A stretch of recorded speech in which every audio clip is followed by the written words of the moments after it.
ready? Are you ready? Are you ready? You meet in a tavern.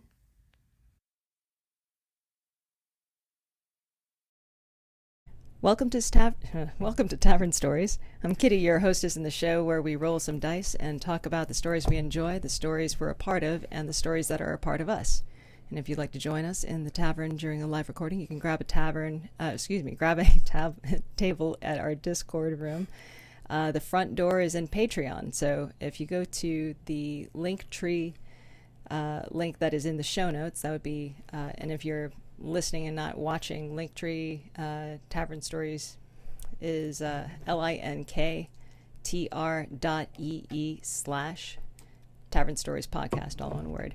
And that has all the links for everywhere that you can find us. You'll be able to find the polished episodes after we record on YouTube for the video, and for the audio, you'll be able to find us on Spotify. If you go into Patreon and you come on as a patron or patron plus, one is $4 and one is $8. That gives you a monthly membership into the Discord channel that is specifically for the podcast. We'll give you a look at that, and we will be able to see you and interact with you. And you can heckle, you can interject, and please heckle. We absolutely would love to see your interaction there. But that is also where you get to interact with our sponsor, who is GK Group. You'll be able to see them at gkgroupva.com, and that is a real estate company. And we've had a guest from GK Group on here before, and Greg had a much more elaborate spiel than I did, but I'll do the best that I can. GK Group can, if you're interested in investing in or buying or renting any houses in the Northern Virginia area, then you can hit them up and they can work with you, find out what it is that you want, and could also connect you with people in other states that they have in their network. Yeah, and so what I'll say is for GK, right, his stuff is highly technical. He takes the time to actually go through the ones and zeros of what's going on, but he's very customer service oriented as well. He'll find you what you need, and at the same time, if you don't need anything that you've realized all of a sudden, I didn't know I needed it, but I'm going to buy it. So they'll walk you through all the questions that you need to be asking. They'll walk you through all the details that you need to be thinking about, and they're also very vet friendly. So right, they absolutely. have that Homes for Heroes program, yep. And they'll be able to tell you a little bit more about that. If you are interacting in the Discord, just hit up the bar wench, no kidding, @bar wench, and you'll be able to find out more from our sponsor, because our sponsors are our bar wenches in the Discord. So that's all on me. I'm going to punt it over to you, Brad. Give us as little or as much about you as you are interested in giving us. It'll be a 4-hour show if I give you as much about me. I will set a timer. So I was born in '93, right? The year Jurassic Park came out. And my wife tells me all the time, what are you thinking?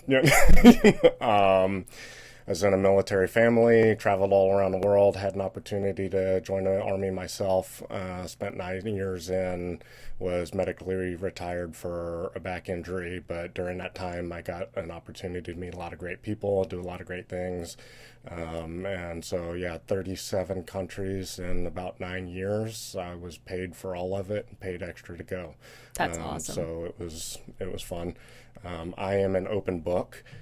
If anybody has ever seen Trailer Park Boys, right, there's a guy named Ricky, and I realize now that I keep doing the ums and ahs and everything else, right? But so if anybody knows Ricky and knows Trailer Park Boys, there was an instance where they were getting ready to go to jail, because that's what Ricky and Julian do. And so Ricky stands up in front of the judge in Canada and he goes, "Look, Your Honor, if I can't cuss, and I can't say fuck, then I'm not going to be able to properly articulate myself, and I'm definitely going to jail. So, so that's basically me. If I'm not able to say, to cuss, I'm probably not going to be able to get through this very well. No, you're totally allowed to just continually be you throughout this entire show. I think one of the things that I actually was really impressed with was there's a topic that we're going to bring up later on today that you just beautifully articulated, and we waxed philosophical about right. it, and I was like, this guy is on it. Okay. You've got some great thoughts about it, and you introduced me to one of my new favorite YouTube channels, so I thank you very much for that. The Fat Electrician. Yep. And I've been killing time on it too. So good Great storyteller. Amazing Great storyteller. Yep. And definitely gives a lot of fodder for me to think on. That military history is also stories. Right. Yep. And it's military humor as well. Yeah, right. absolutely.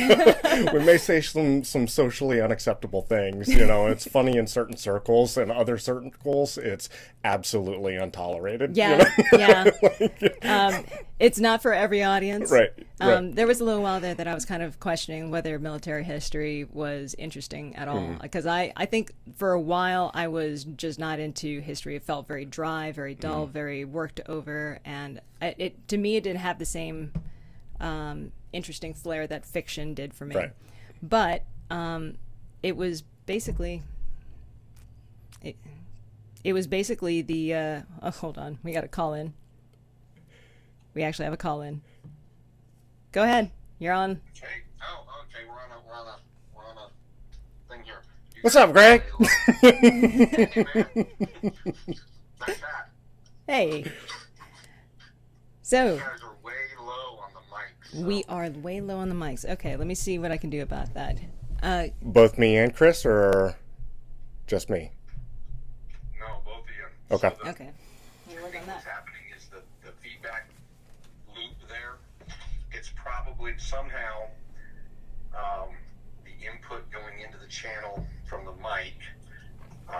Maybe you lower the output going out to the headphones so that it's not as loud to you, but it needs to be louder to the audience because we can barely hear it. Okay.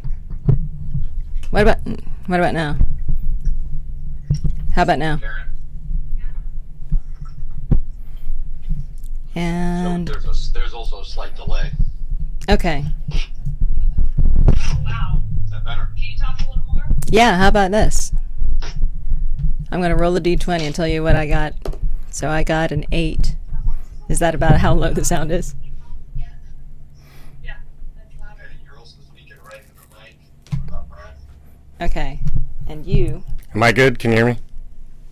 You need to speak more into the mic, Brad. Coach it up. Don't tell me to speak more into the mic. I will speak into this mic. Now we got you. You can hear me if I'm right here. All right. Oops. Thank you for the. That's it. Deep throated. Oh my God. I fucking love it. Too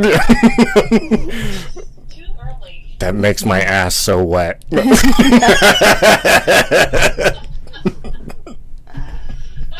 All right. What is this? See, Halloween this is the COVID show. This is the show you tuned in for. Alright, I'll let you guys get back to it, and Barry can keep up. Okay. Thank you, sir. So hopefully we're good on the sound there. Okay. That's a good fix. Right. So we were talking a little bit about myself. I grew up in a big family. I have a big family now. I've got 3 brothers, 2 sisters. And, God. Now I have 5 kids, all girls. And they talk about a little bit about the warrior's curse. They say anybody that served in the military is 3 times greater to have all female children. And then anytime that you've served in the special operations community or deployed, that also triples threefold. So yeah, it's interesting. I grew up really, really poor, and a divorced family. We won't go into the therapy session, but if we want to go into the therapy session, we absolutely can. So it's funny that you should say that, because as you were talking in one of our earlier conversations about growing up poor, and you talked about kind of the level of resourcefulness that you had to have, that you had to enact growing up. I found that personally extraordinarily fascinating and like great character material. So I don't throw anything away. I just throw other people's things away, right? Anytime that I've got something I'm throwing away, I completely disassemble all of it. Nuts, bolts, screws, anything else, right? Yeah. And I put all the nuts and bolts into a jar, because I know eventually I'm going to need a screw or a bolt or a nut, or, and so they just go into this old pan, really, and they just kind of sit there and collect dust and everything else until I'm putting something else together and I go, oh, fuck, I don't have It's a miracle bowl where Right. basically Right. like everything that is just in time for that crisis is going to reside. Exactly. Yeah. But my wife will tell you that I can just go to AutoZone and spend like $300. She is actually telling you that all the time in the chat right now. She's saying all the time my stuff is always missing. I don't move it. It's not me throwing it away. The amount of problem solving that you have to do and the critical thinking that you have to do is probably at a very different level than a lot of people who everything that they need is right where it needs to be. Like you have to jump through hoops mentally, do some mental gymnastics in order to make things work. Right. So for instance, I'll give you just a real quick story, down and dirty. My mom and my stepdad got out of jail one time, and they ended up buying a piece of land from my grandmother, my mom's mom, and that was in South Carolina. So she sold them a piece of land. There was 5 kids, my mom and my stepdad, 7 people living in a 2-person camper. Oh, God. Right, so we Real cozy. ripped everything out of the camper trailer, right, and we built up 2x4s, OSB board, and then bought a bunch of 3-inch foam from Joann's Fabric, right? And then we covered it in, like, basically, it was like this, ream of denim material, right? And then we've got a staple gun, and we're just stapling it to the bottom of the OSB, and that's how we slept, because it was bunks for the 5 kids. Oh my gosh. Right. And then my mom and my stepdad had the bed that was in the middle of the bunks. Yeah. Right. So you've got a 12.5-foot camper trailer, right, high, and it's stacked. I never wanted the top row, because if you got the top row and you all of a sudden woke up in the middle of the night, you bang your head on. Right. But so the way that we got water to the camper trailer for showers, dishes, everything else, the toilet flushing, was that we ran a garden hose across 3 acres. Oh my gosh. To my grandmother's trailer, because she had a well. Well, my grandmother, my mom's mom, got pissed off at my mom one time. So when we were visiting, she turned the fucking water off. I mean, that's gonna get the point across really well. Right. Yeah. But you've also had to figure out how to deal without water at the time, so she's pissed off and holding a grudge. Oh, absolutely. So she turned the water off, and we're like, looking back on it, my mom is freaking out and trying to figure out how to deal with this with her mom, because her mom was a great person, right? I remember my dad and I would go over and just bring canned food to her for Thanksgiving and Christmas and everything else. And a lot of times she wouldn't answer the door.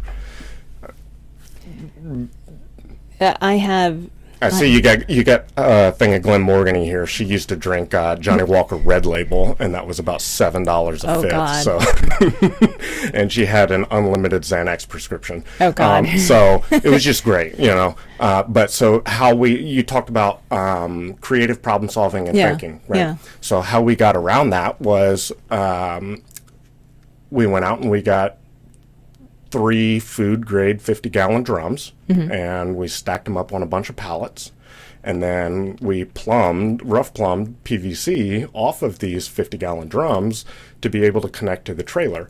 And then we would go to the nearest water faucet and fill the drums up and then bring them back and put them back on top of the pallets. And we had gravity-fed water. Oh, God. That is really interesting. So that's right. So did you guys sort of like have a group that came together and said, so here's the problem that we got to solve. You're going to do this and you're going to do this. And if there are any problems, you're going to be the one that's coordinating the... There was very much a military tasking to it, even though neither of those two were in the military, right? My mom and my stepdad weren't in the military, but I think it was almost like a fight for survival, right? Okay. So when you spend all of your money on methamphetamine, right, you just happen to have enough money to be able to make it with gasoline to go pick up pallets or copper wire or aluminum bread trays, right? To put them on a truck, load them, and take them to the recycling yard. Right. And then you've got $1,500 to put back into gasoline, right? Or put into food or put into whatever, So I think the greatest thing that I learned from my mom and my stepfather, unfortunately, he did not last very long. He recently died of an overdose. Sorry. But yeah, they're in and out of jail and everything else. My mom, success story, was able to finally get sober. She's been sober for 5 years now. Oh, congrats, Mom. So Yeah. yep, absolutely. And everything's going all right. But the greatest thing that I learned from them was don't throw anything away, because everything has a value to someone, and you can always make money when there's no money to be found. One man's... Right? You're digging in your trash, another pockets and man's you're trying to treasure, find so- dimes. Yeah. You know what I mean? Yeah. But if you got shit you can sell, you can always sell it, right? Even if I have to go through and I have to clean off all of the screws that I got and post them in eBay and say, here's, 13 millimeter screws, Yeah. and they're all clean. I got 5 pounds of them. Just give me $50.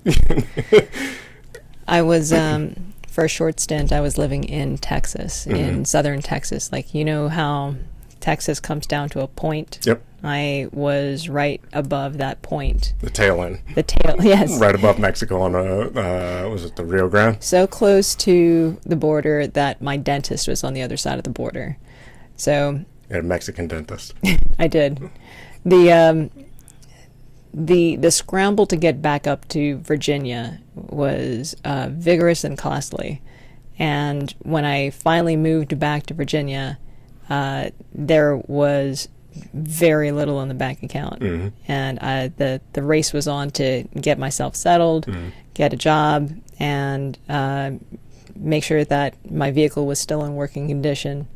And it really did come down to selling my jewelry off, and then selling other things off. Yep. I have recently told a story about selling some tube steps that never got mounted to my Jeep.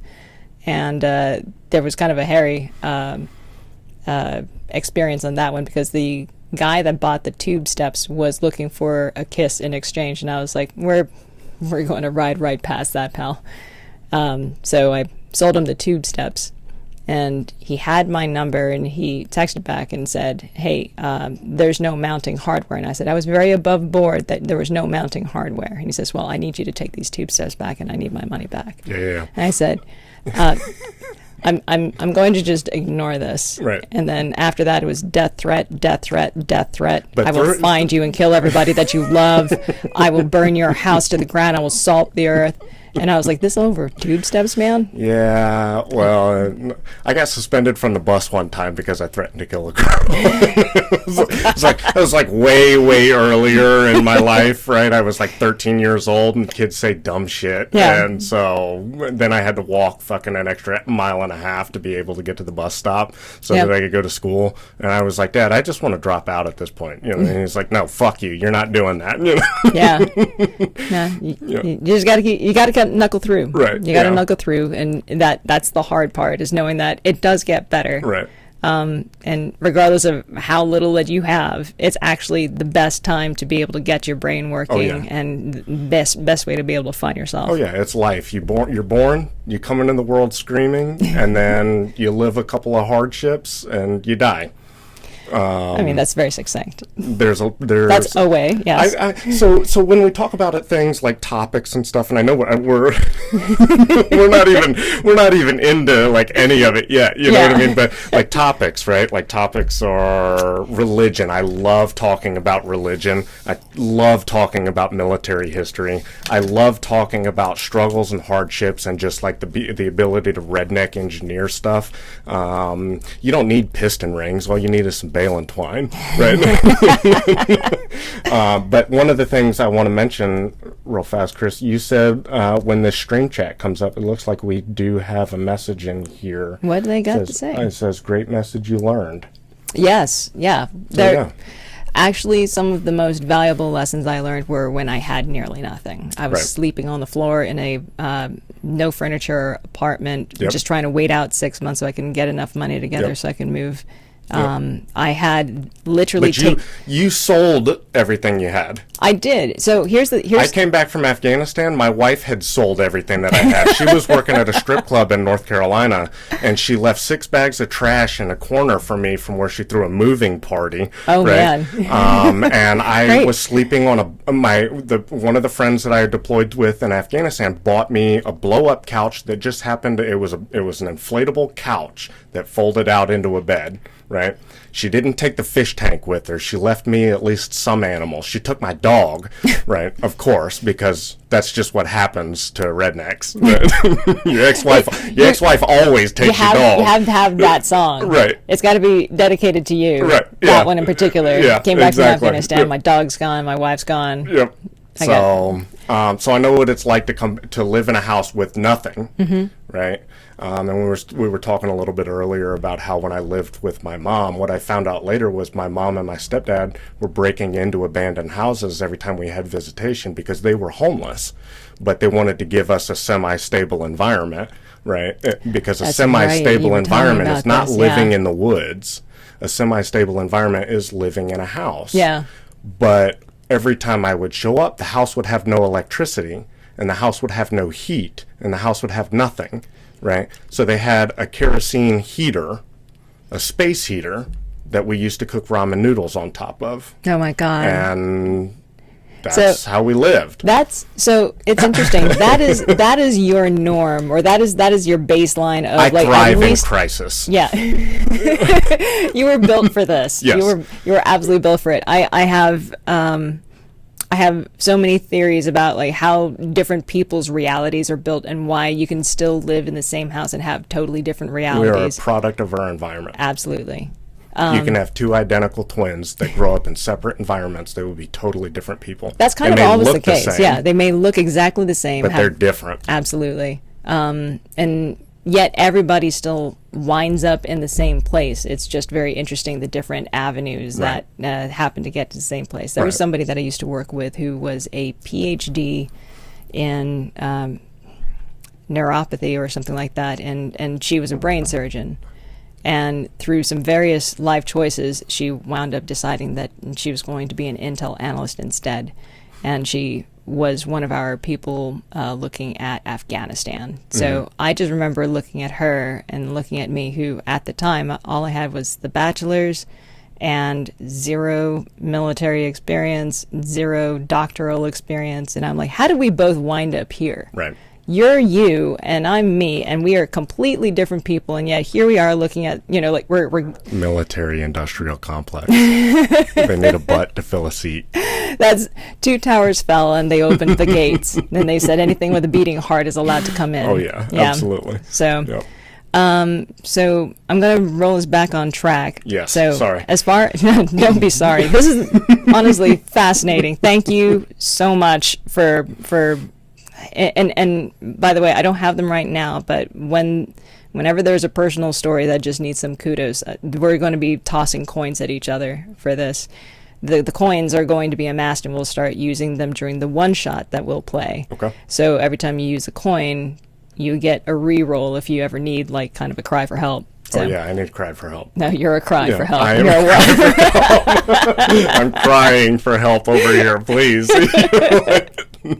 We'll just end this in a big hug. Just pat and go, shh, it's okay, it's okay. So, I have 3 topics I was going to throw out to you. And if you want to add in a topic of your own, what happens is we'll roll the die and see which topic goes face up, and we'll unpack that. Okay. But the other die that we roll is going to be the stories that we want to assign to each side of the die. So the couple of topics that I had in mind was the things they carry is the name of the one that I'm throwing on one side. And what I mean by the things they carry is it's both the name of a book, but it's also, the way I was interpreting it, the weight of memories. Okay. So, Oh God, this is going to be a therapy session. well, so you can take it in any direction that you want, but I was really going to look at different parts of history on this Right. one, because there's actually 2 books that are on similar experiences. One takes place in Vietnam, the other one takes place in India. Okay.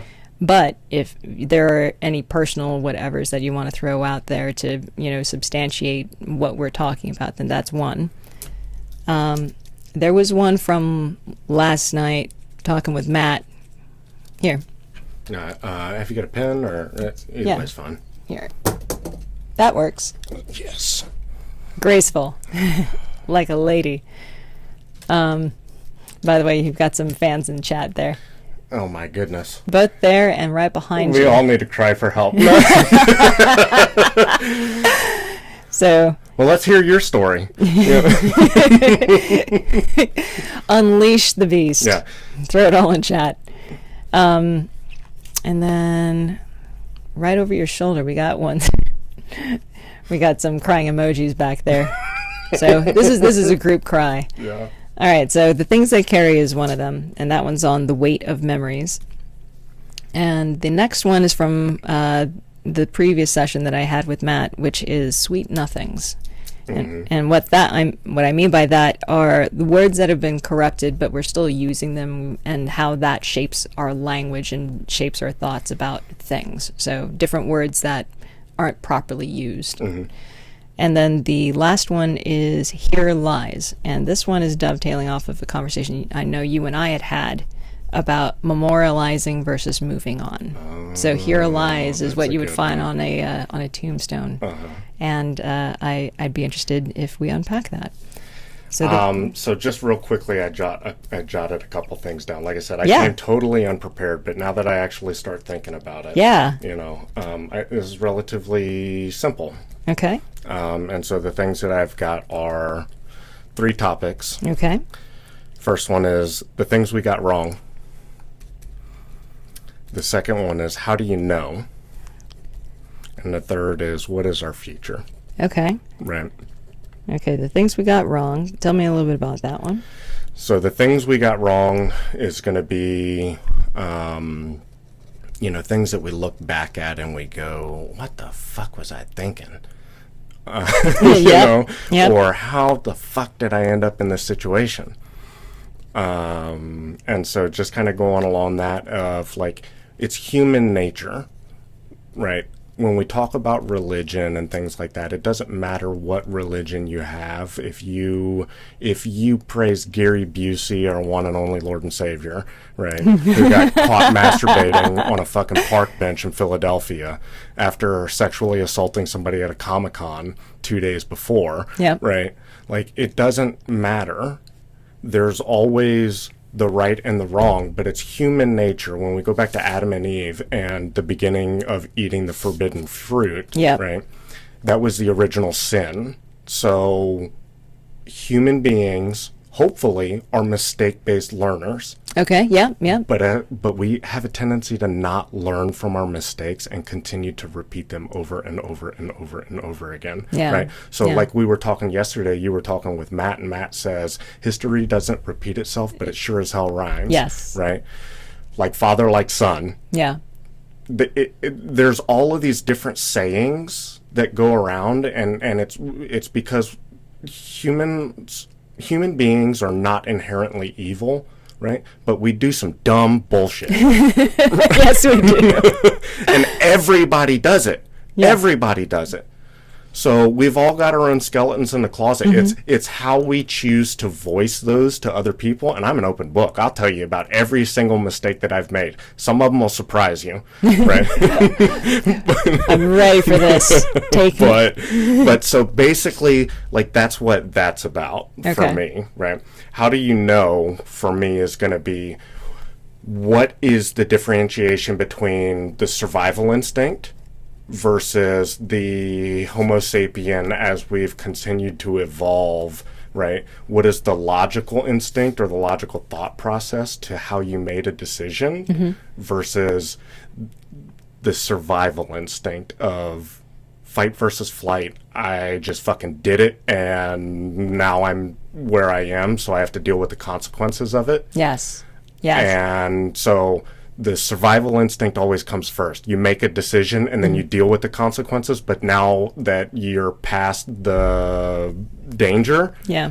now you're starting to make logical decisions of how do I Walk walk this back? How do I kind of correct How do I this? find a new equilibrium? Right. Yeah, I need to get back to safety. Yeah.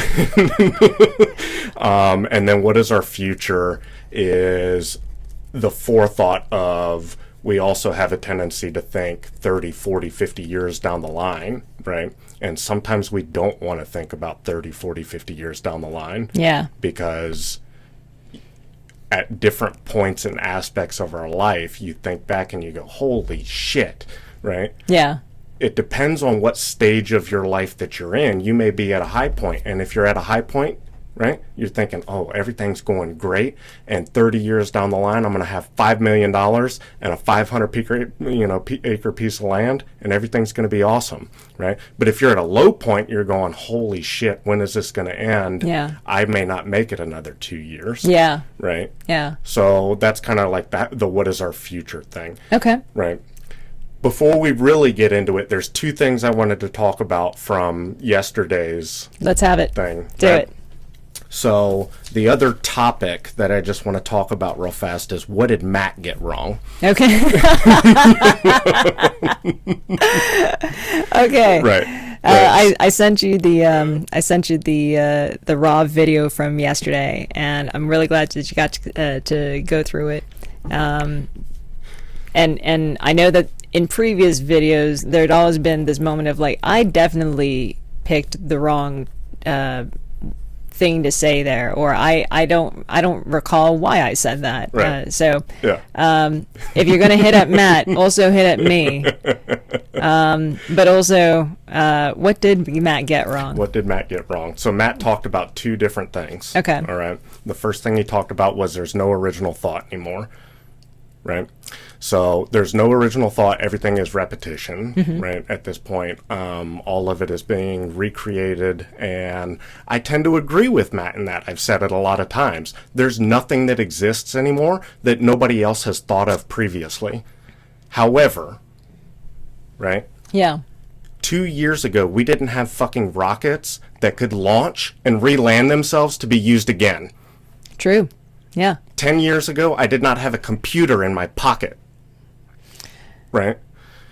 There's still original thought, but he talked about that dead wall, Yeah. right, of intelligent societies, right? Yeah. We're in a stagnation period, okay? Yeah. Because the technology has not caught up with the thought of how can we use the instruments that we have to create the next technology. Yeah. Right? So then you get into like the Terminator stuff, where we created a bunch of computers, and then computers started creating themselves, and next thing you know, they're here to destroy human society.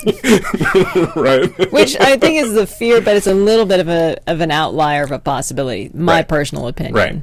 Right. But I think you're right in that, like, sometimes the technology kind of rides right past what would we ever use this for. Right. But it's kind of like technology when it evolves. We have to find a place for it to be, and then we evolve Right. along with that, because there was no use of it. There was no Right. need for it at the time. So, finding a way to stream, for instance. Like there was a moment of like, why would I ever? And then like suddenly you find a reason to stream, or it would be something like, why would I ever video a terrorist attack and then put that up on YouTube? That sounds like a terrible thing to do. And why would people watch it? Right? Yeah. But then you have, yeah, exactly. And then you have the subculture of like, okay, what's on the dark web? There's a bunch of fucking dumb bullshit on the dark web and the deep web that are like, you're not going to get into it unless you go to the Onion browser, and then you go to your separate pages with all of the links, right? People put pages together to go, okay, well, on the dark web, everything, there's a URL string that's 50 characters long, right? And I'm not going to know it, but I know what I want to look at, because human culture is a curiosity of the evil, right? And you go, okay, I may not enjoy it, but sometimes it's interesting to see what it looks like to take a shotgun slug to the face, right?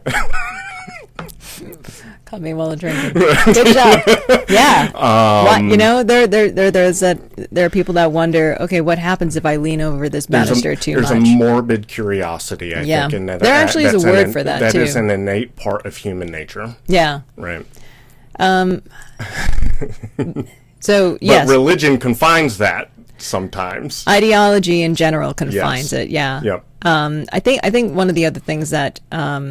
So there's an aspect of, I don't mean to interrupt, there's an aspect of, I don't want to look at it, because if I look at it, I'm going to go to fucking hell, right? but it's like Satan's trial. I want to look at it. I just want to see. Because we are curious, because there are two kinds of ways to be able to steer behavior. And one of them is, just tell somebody don't hit the red button. Right. Whatever you do, don't hit the red button. But there's no explanation as to what happens after that. There's no incentive that's given other than you standard rule following. Yeah. But then someone who comes along and says, this is what the red button does. And if you hit the red button, this is what happens. And then this is what the impact on everybody is. So if you don't want to let that happen and everybody point at you and say, you're the asshole that hit the red button, don't hit the red button. Right, yeah. Like the Democratic senator that just yesterday pulled the fire alarm right before they got ready to pass a bill that would pay for everybody's jobs for the next 45 days. Nice. Right? Like that, you're kind of an asshole, and I don't care if it was unintentional. Well done, it child. might have exactly. Yeah. Right? It very well might have been unintentional. His shirt sleeve just grabbed it, and it goes, oh, fuck. But then everybody's looking at you, and they go, hey, dude, you're an asshole. Well, somebody in the chat actually agrees with you right now. Right over your shoulder. Yeah. GK is saying, Dem Senator, a complete ass. Complete ass. Yeah. There are a couple of things that, and then I'll get to the role real quick, but fear to me is the upshot of the lack of information. When somebody doesn't know enough about something, then they fear it. Yep. But so they believe what they're told. They're either going to believe what they're told, or they're going to find out about this thing that they're fearful of. It depends on what kind of person you are. If you're somebody who wants to know why, then you're going to eventually not be fearful of something if you find out more about it. Right. One of the big reasons why I'm a big advocate for anything having to do with education, because that just takes the fear away. But it also develops curiosity. So a curious mind is, I think, less fearful than than one who just sucks up what they're given. If you know that it's going to be all right no matter what happens, and that you will be able to get through it, because as long as you don't kill yourself, right, there's another day. And there's another day to make good decisions. There's another day to make bad decisions. The last thing that I will say about what Matt got wrong, right, is aliens. He talked about aliens. Yes. Okay. Yes, he did.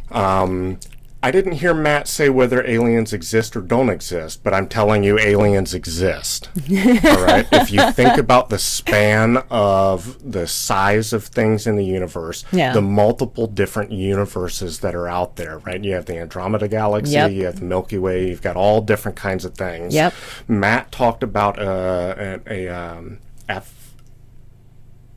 paradox. I Yeah, forget the scientist, the astrophysicist that came up with the theory of I this had paradox. to have him spell it out for Yeah. me, but it was a paradox. Yeah. But he talked about the dead wall. He talked about the ability for technology and society to get to a certain point, and then they're either destroying themselves or they're being destroyed. Right.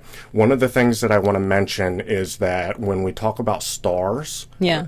stars die. Things travel at certain speeds, right? They travel at the speed of light. So there are stars that exist. The Fermi Yes. The Fermi paradox? The Yeah. Fermi paradox. Thank you, Valerie. So when we talk about stars that die, when we look up at the sky at night, there are lights that we're still seeing. But they might be dead by But the they're time dead. that light They're has gotten long to gone, us. right? And Yeah. then every once in a while, they just kind of disappear. Yeah. Okay? It takes light years for things and beings to travel between points. Yeah. They may be able to do it instantaneously, right? You have instantaneous acceleration. You have the ability to evade something immediately, and we don't have the technological sensors to be able to say, what is that? Right. But the government knows what it is because you can look at the House of Representatives briefings, right? The whistleblowers, they have come out with all of this information to say we have collected specimens of mammal type individuals that are not of this world. We have collected spacecraft. We have collected bodies, right? I think on top of that, weren't there also videos that pilots have submitted of things that just Right. move at an incredible, ungodly speed? Absolutely. Right? Yeah. And there's a sheet that the Navy has actually put out that shows you have some that are flat disc shaped, you have some that are shaped like a silver orb, Yeah. you have others that are a series of lights and everything else. There was one that was in the Arabian Peninsula, right? And it's flying at the speed of light and traveling instantaneously, and then all of a sudden with the sensors that we do have that are able to track these things can say there's something there, and then all of a sudden within an instant it disappears 150 feet below the surface of the water. Yeah. Right? Like 15 and a half ton ship doesn't sink at 150 feet a second. Okay. So there are, when we talk about religion and the understanding of man, there are things that exist in this world that man is incapable of understanding. Oh, absolutely. All right? Yeah. So then I hearken back to things like the movies of the early 90s. Yes. And they go to like, there's things that we have that are like polarized sunglasses. NASA created polarized sunglasses so that astronauts wouldn't be able to have RV or RF frequencies and everything else coming into the helmets for UV light from the sun. Yeah. But then when you go back to Prometheus, right? The movie Prometheus. Yeah. It's all about the origins of man and the beginning of God, but they got that pretty spot on, right? Enlarged frontal cortex, thin, leery, white skin. Very gangly. Very gangly, but 12 and a half feet tall. Yeah. So aliens exist, but the reason that we have not found them a lot of times is because they may visit in an instant and be gone. And Yeah, they're not staying for vacation. We're incapable of being able to process that. To detect and process. Yeah. Right. So Matt, when he comes on and I get to put the two of you together, I am dying to have this conversation. Right. Because we look at stars, Yeah. right? And we're studying things that don't exist anymore. We're studying the light of things that were there 100 years Because ago. we have to consider the fact that, that distance that it's traveled. Right. We're studying things that existed 100 years ago but no longer exist. Yeah. We're studying dead things, and Potentially dead things. things are going to study us after we're dead. Yeah. Yeah. So I'll let you get to the roll because I've taken enough time. But So being on that, you've got, let's see, 2 stories. And give me 1 second. So there are 2 stories that I was going to throw out there from my end. Inception is one of them. Inception, for those who haven't seen it, It, That's where the world goes topsy-turvy. oh God, it's All it's the such a buildings start folding in on cinematically everybody. such a wild movie to watch. So I think the best way to be able to describe it in short is it's a heist movie, and it is a heist movie where the target has to be made to believe that he is in the real world, but he's actually dreaming, and because he's dreaming, he may have some things that come up in his subconscious that the people who are stealing from him may be able to use. Yep. Basically, there's a I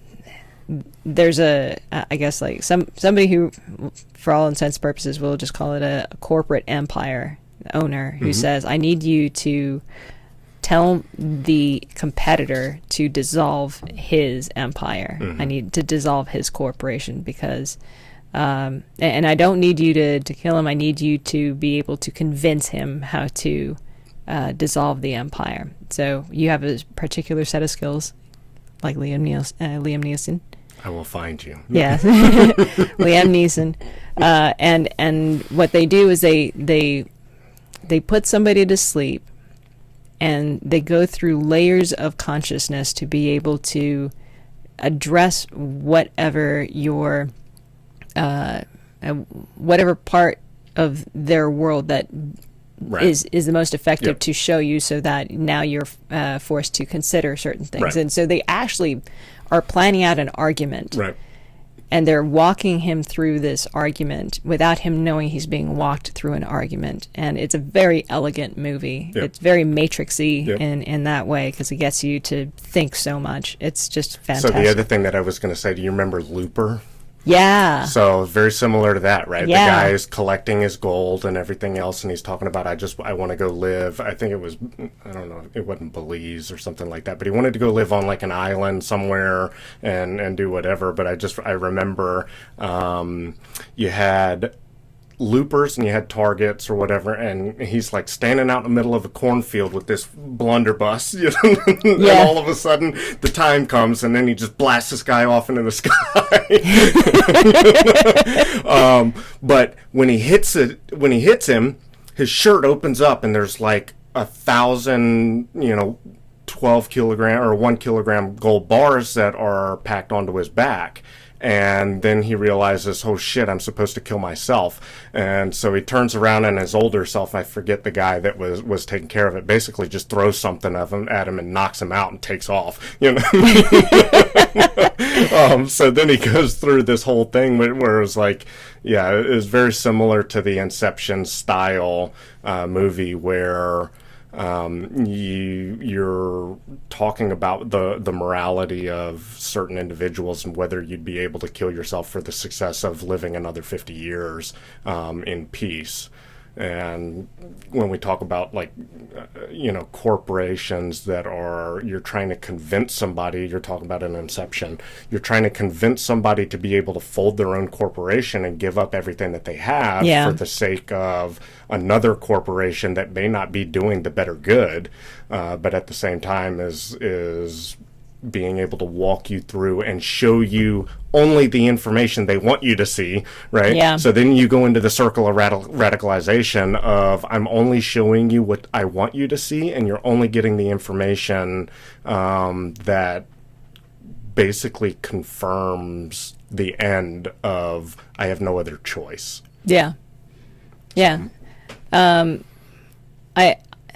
Chris Nolan is an amazing storyteller, and I'm not just stealing that from the table over your shoulder, but the amount of planning that had gone into that level of storytelling for him there's actually a backstory for how Inception was finally made. He was told that he had to make the 3 Batmans that he did, and then they would let him do whatever he wanted with Inception. So this was like, what is it? The story of Job, who has to go through all those tasks. So the other story that I'm throwing down, I don't know whether you've heard it or not. It's an animated series called The Legend of Vox Machina. No. It is It's an I'll let you take point on that one. Okay.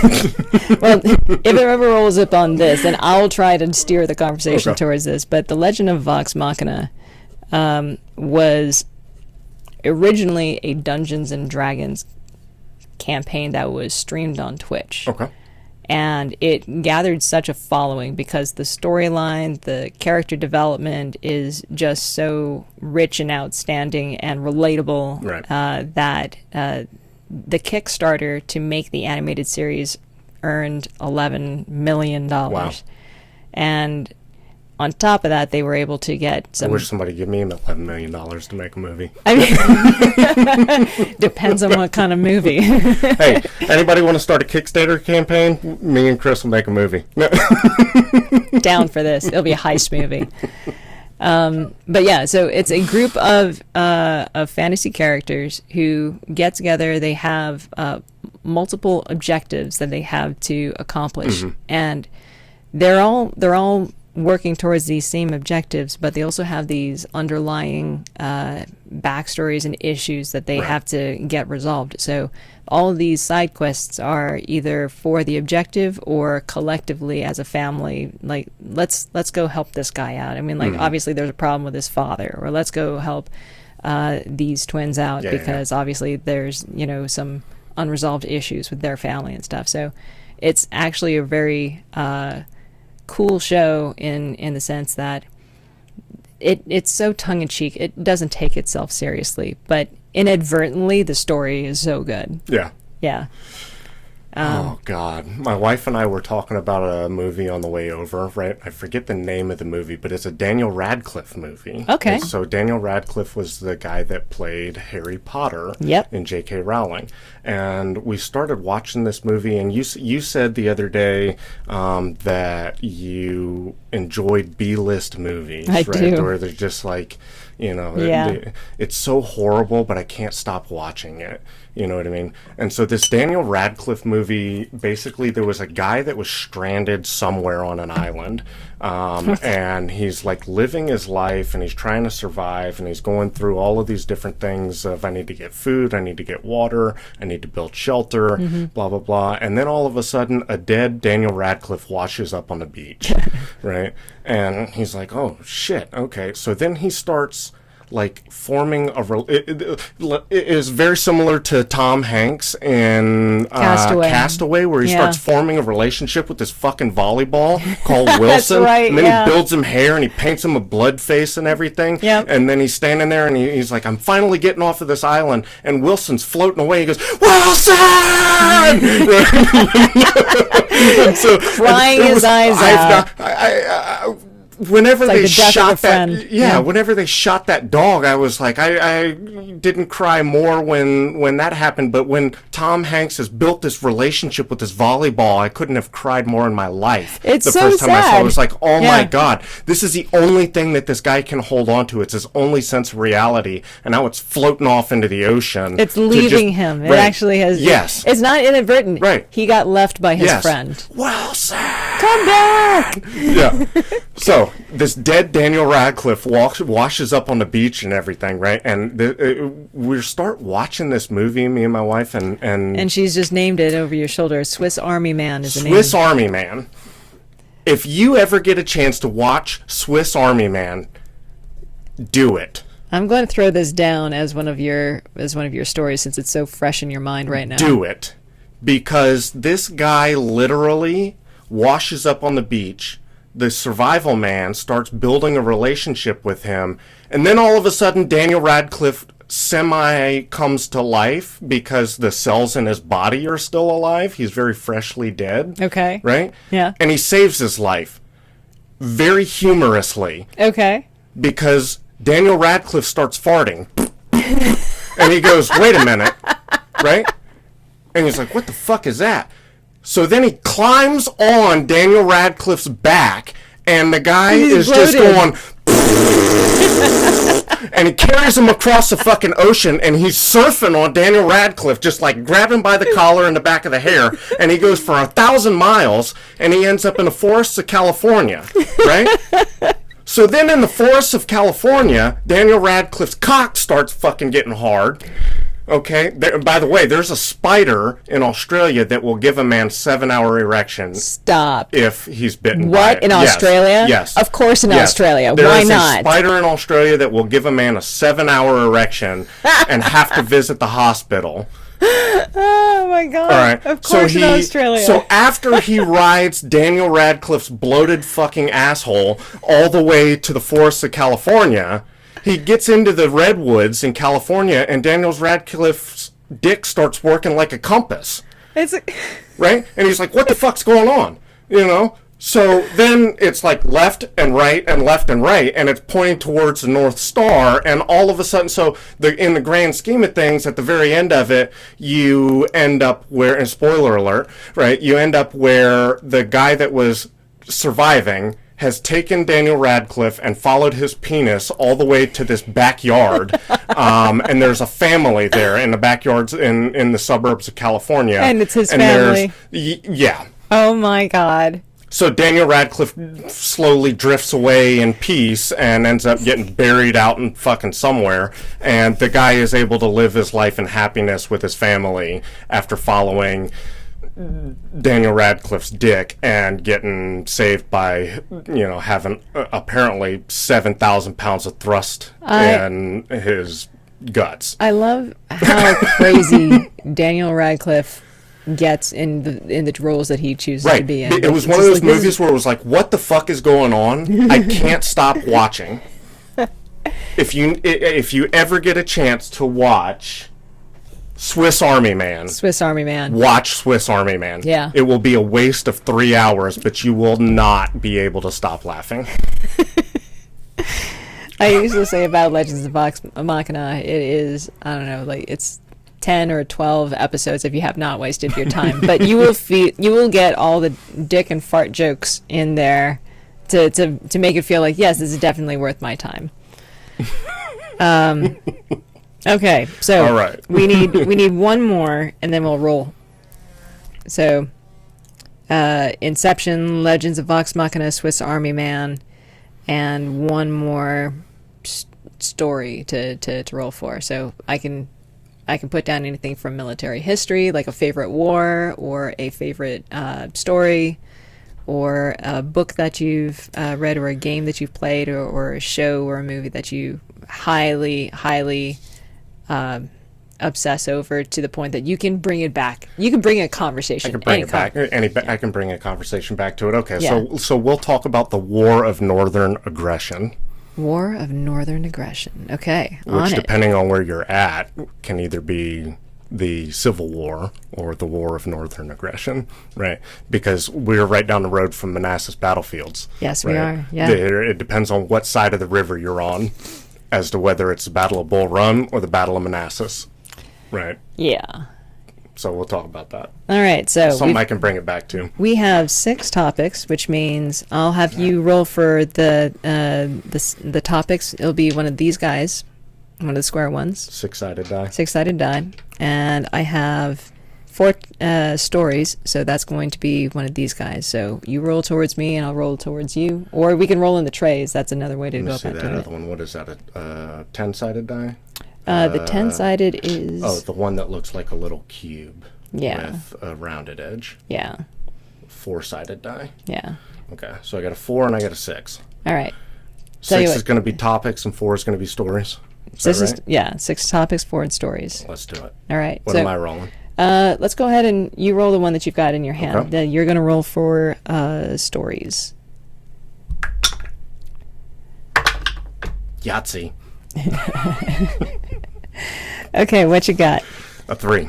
You got a 3, Swiss Army Man, and I got a 4, The Things We Got Wrong. The things we got wrong. So how we do this? We start with the things that we got wrong, and we'll work together to get to Swiss Army Man. Okay. And when the reference gets dropped, we'll consider it closed, and I believe we'll have enough time for another roll. All right. Yep. I'll let you start. No, you. All right. The things. Actually, it's the things we got wrong. So you Okay. start. So the things we got wrong.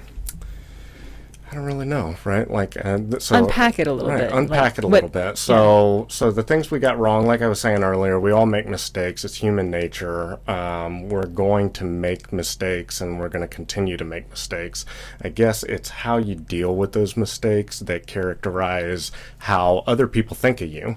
And so, right, like, I tend to buy cars all the time, whether I have the money or not, and they're generally pieces of shit, and they don't have any engines in them, and they're just rust buckets. Right? And then I realize I don't ever have the time to work on any of them, and I don't have the time to do anything with them, so they just kind of sit there and they rot out in the field, and everything else. So when you're thinking about the things that you got wrong, the essence of what did I do wrong is a futuristic thought, right? You're thinking in the past of why did I do that? What is the situation I was in, and why did I come up with the thought that I did? But at the same time, right, like it goes back to that survivalistic instinct sometimes where you just made a decision, and unfortunately sometimes you have to live with that decision. Yeah. So I've been to 30, I guess it's 36, 37 different countries, something like that, throughout the time that I was in the military. I haven't been to Africa, but all over the Pacific, all over Asia, all over Europe, all over the central theater that we call Iraq, Jordan, Qatar, Saudi Arabia, Yemen, Oman, everything else like that, right? And I can guarantee you I have made a mistake in every single one of those fucking countries. I am so looking forward to hearing about these mistakes because that's what we learn from, right? Right. So when beers are 32 pesos in the Philippines and the exchange rate is 42 to 1, yeah, they cost about 75 cents a piece, right? And you can hire a little Filipino person to just bring you beers at the pool, and you're living in the Marriott hotel, and you can't go anywhere else, and you're getting paid $75 a day to just live next to the casino, right? There's a lot of mistakes that were made in the casino playing Pai Gow and blackjack, drinking 75-cent beers, right? So yeah, I mean, there's a lot of different interesting things, but when you look back at what you did and why you did it, right? What I've come to realize is that I am in a much better place than I am now than I was. And yeah, it was fun at the time, but again, it was probably a cry for help. I went to Japan and lived in Okinawa for about 3 years. And I left North Carolina about 6 months after we talked about coming back from Afghanistan, and ending up to an empty house with no furniture, nothing but a blow-up couch, a TV, and a fish tank. And then we're right back to that scene. Yes. Yeah. Yep. And so then I was like, okay, sweet, get the fuck out of here, right? So I left and I went to Japan. But I had a lot of underlying stuff that I was still dealing with in Japan. Right. And I had a tendency to explore that through alcohol. And that's one way to explore, for sure, yeah. And I had a tendency to explore that through social interactions at the bar. Yeah. Right? And so I ended up, because I can, talk good with people, right? And I'm a people person. Yes, you are. And everybody liked me, even though I hated myself, and I still do to this day, right? Join the club. Exactly. I think there's definitely exactly. So then I started working my way in, and I started doing the social manipulation thing, right? And eventually I worked my way into a job behind the bar as a shirtless American that got paid in his own drinks. Yeah. Right. Yep. Yeah. So I showed up to Okinawa, and I was there not even 3 weeks, and they said, get on the fucking plane and go to the Philippines. Oh, And wow. then I left the Philippines, and I went to Thailand, and I left Thailand, and I went to Malaysia, and I left Malaysia, and I went to the Maldives, the little Oh, island God. off Wow, of the yeah. coast of India, right? Then I came back to Okinawa, and I was like, well, I don't want to fucking be here because this sucks. Right? There's nothing to do as a soldier in Okinawa except for go diving, go fishing, go drinking, go Yep. to work. That's it. There's something to be said about finding yourself when you're in another country. Oh, yeah. Because you're absolutely outside of your comfort zone, or you're out of your depth in a lot of cases, Yep. like especially when you don't speak the language. Yep. You become much more of a problem solver. I think like travel is really good for that. You become much more of a problem. Yeah. you become something that you have to solve. Right. You were no longer familiar with yourself for a little bit, because you are not in your usual surroundings. Oh, yeah. All your comfort. I found this out about like people when they're on deployment, Yep.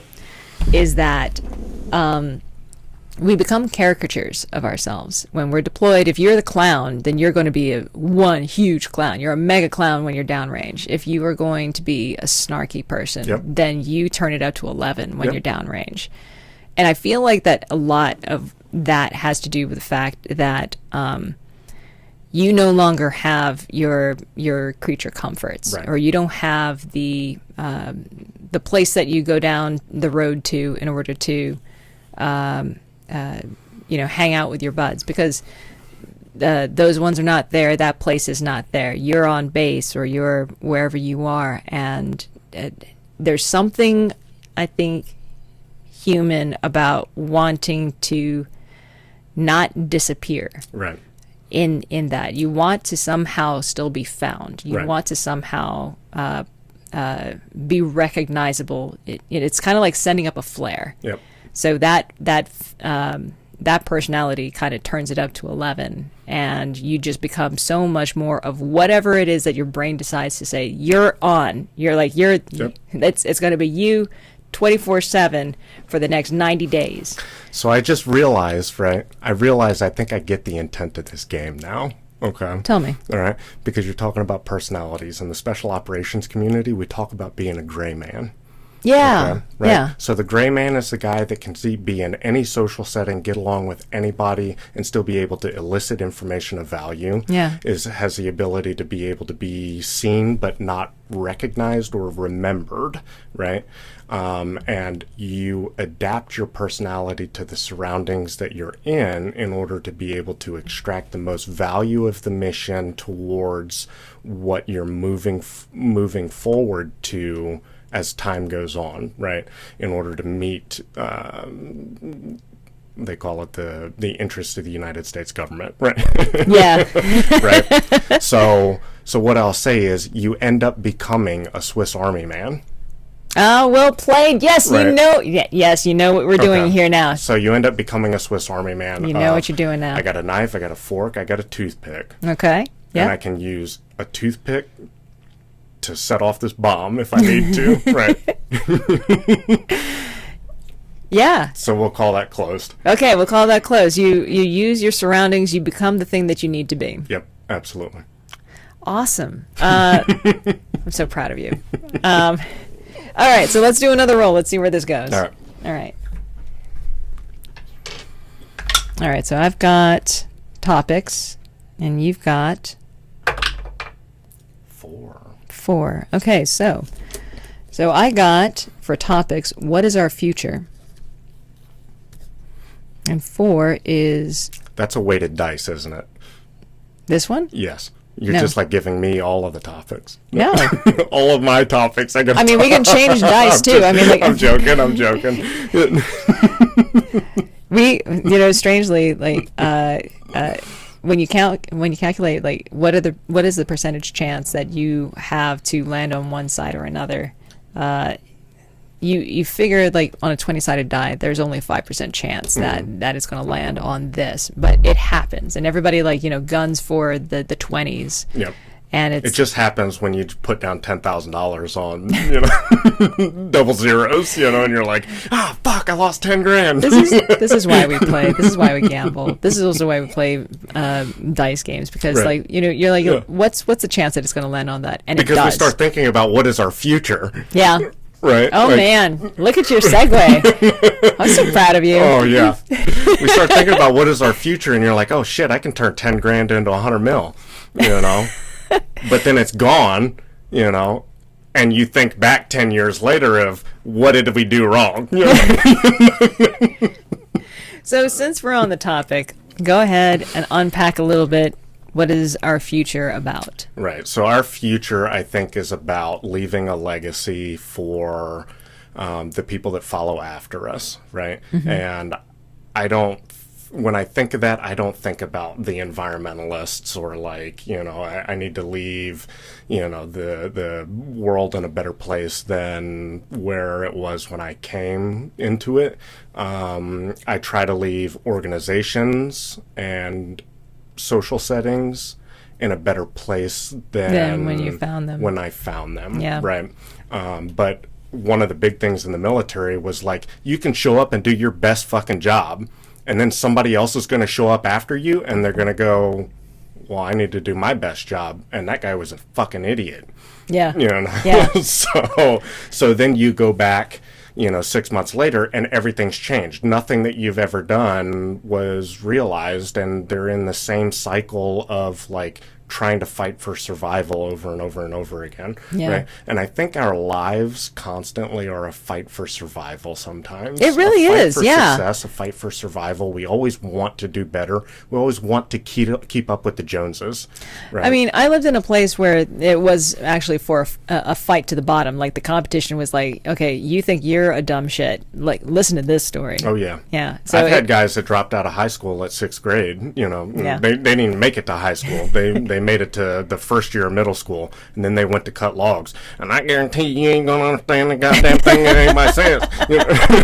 Right? I've got people that I've grown up with that I can't understand them, and I know I've got a thick accent. So you just look and you go, yeah, I know what you're talking about, Bolly right. Joe. Yeah, exactly. Yeah. We got a little input from back there. Go further back. So GK says, I was a foreigner in South Korea for 18 months. Nobody looked like me, and I was the only English speaker. You can read it better because you're closer to it. English speaker at my job as a teacher. I went through so many off yet unique times that cannot be described. Then I found it addictive to live outside of your comfort zone. It is addictive, GK. Yeah, absolutely. Yeah. Right. I lived in an environment where I was underneath of the helicopter landing pad. I was living in a fucking shipping container with an air conditioner connected to it, right? Nice, And the yeah. door locked, right? As everybody else did. But you got helicopters going over all the time. Yeah. Right? Yeah. So you get used to that. You do, yeah. And we don't have to deal with that here, right? But in addition to the helicopters, you got 50 cals going off, and the Navy has a thing that's called a C-RAM. Yeah. Right, and the C-RAM Yep. is basically a fucking Gatling gun that shoots missiles out of the sky, right? And when you walk by it and it goes off, it's soul deafening because you're like, what the fuck is going on, Yep. right? And then you don't have to, like I said, you don't have to deal with that here, right? So environments that are outside of your comfort zone, you found yourself wanting to get to those more. Yeah. Because I remember I came back and I didn't have ice cubes for 6 months while I was in Helmand Province. And the first thing I did, I went to Wendy's and I got in the drive-thru, and then this fucking asshole in front of me put his car in reverse instead of drive and backed into my car. And this was like 9 o'clock after I got off the plane, and I was like, I just need something to eat. Yep. Right? He backs into my car, and I'm like, what the fuck? Not to mention, Right. it's just after you came back, too. Yeah, So, there's a certain... I cried in a drive-thru at Wendy's in Fayetteville. So, for folks who have not deployed yet, being in a state where you were just several months in a conflict zone, and you were you were in a very different headspace and you're in a different environment. That's not a light that goes on and off as soon as you come back to U.S. soil. Right. No, there's definitely an adjustment period, and it's not. There's an uncomfortability because you're used to wearing a pistol on your hip, and then that's not there. Yeah. Right. So when you put your seatbelt down, you go over an extra 3 inches, and it doesn't end up in a fucking engager. Yeah. Right. There's things that you're still kind of doing that are muscle memory that aren't there anymore, and Yeah. then you catch yourself, and you're like, oh fuck, okay, I'm not there anymore. There was a so I gotta pocket get knife that I back used to it. carry around when I was Right. in Bagram, Right. and I used it for all kinds of things. And then I couldn't carry a pocket Right. knife around here, so I was Right. like, no, Yeah. no, that habit's going to be hard to die. So then the other thing is, like, even when you're not in a combat environment, you may be in a big city somewhere, Seoul, South Korea, like GK was talking about, or Tokyo in Japan, or Bangkok, or Jakarta, or wherever. I have a story for you. Yeah, or Manila, or Angeles City, or Yeah. wherever. Yeah. Right. And the standard of living in the United States is nothing like the standard of living anywhere. Right? True. And the first thing that any other person in the entire world will tell you about Americans is that they're fucking loud and annoying. And they will show up in social settings and they will just go, woo! Right? Right? But you end up as a soldier there, as a 21, 22, 23-year-old, doesn't matter if you're male or female, right? You end Yeah. up there and you're getting paid to be there. You don't have to provide anything for yourself because you're still able to eat. You have a place to sleep. Yep. And you're getting paid extra on top of that. So you show up at a bar with 30 other people and they go, this is fucking ours now. Yeah. Right? Yeah. And somebody lays a credit card down on the table and $700 later turns out to be like 7 million pesos later, right? Yeah. And you're a fucking rock star. So when And I so you chase that. yeah. And when you come back and it's not there anymore, people are like, I don't really give a fuck about you because I'm doing my own thing, right? You're chasing that rock star status Yeah. or that rock star feeling, and you're not going to get it. You just got to sit down and shut up because you're not going to get it. There's a lot to get used to when you come back after a deployment. Oh, yeah. If you don't do reintegration correctly, But people don't tell you how to do it correctly because it's different Yeah, for everybody. exactly. Everybody goes through a different thing. Like when I came back, because I had been sitting or sleeping in a sleeping bag in my hooch the entire time, and GK was asking how long I was in Bagram. I think it was there for around about 4 months. I was sleeping in a sleeping bag. We had the sound of planes all the time when I was sleeping. Yep. I learned to get used to that. There was a song, one particular song, Glen Rock Falls by the Mudbloods. Look it up if you know anything about Wizard Rock. That was the song that I would fall asleep to every night. Mm-hmm. And the coming back to my apartment after that, I felt like my room wasn't mine. I Yep. don't know how else to explain it. probably because there was 2 other people in there with you. But No, it was like I lived in my apartment, Yeah. like on my own. Yeah, like, yeah. And my room did not. I don't know how to explain it other than like like when you walk into a hotel room and other people had been there before. So that hotel room is really only yours for the I night don't that like you pay those for it. stains in the sheets either.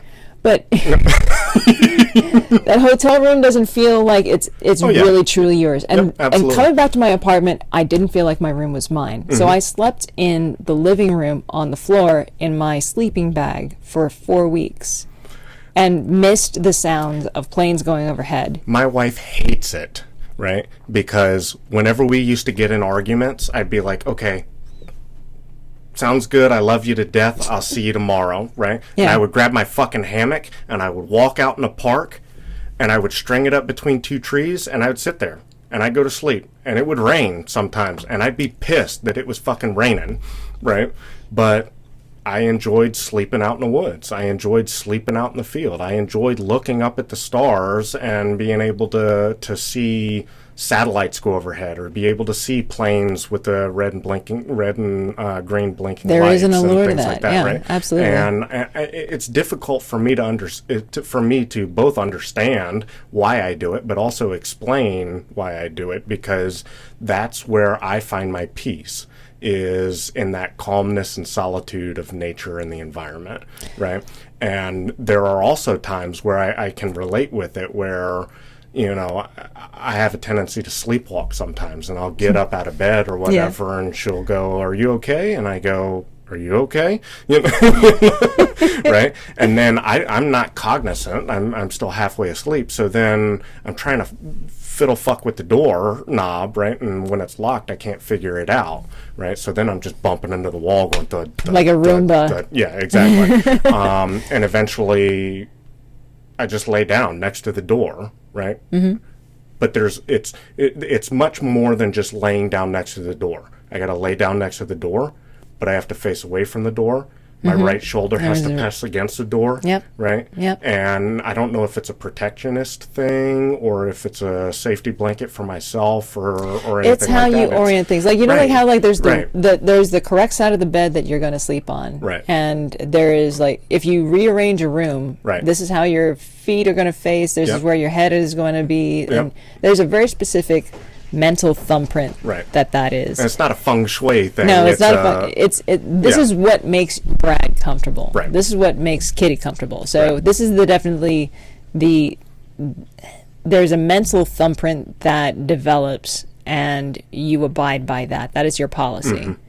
Mm-hmm. And some of that has to do with going abroad and sort of relearning yourself, I guess. Mm-hmm.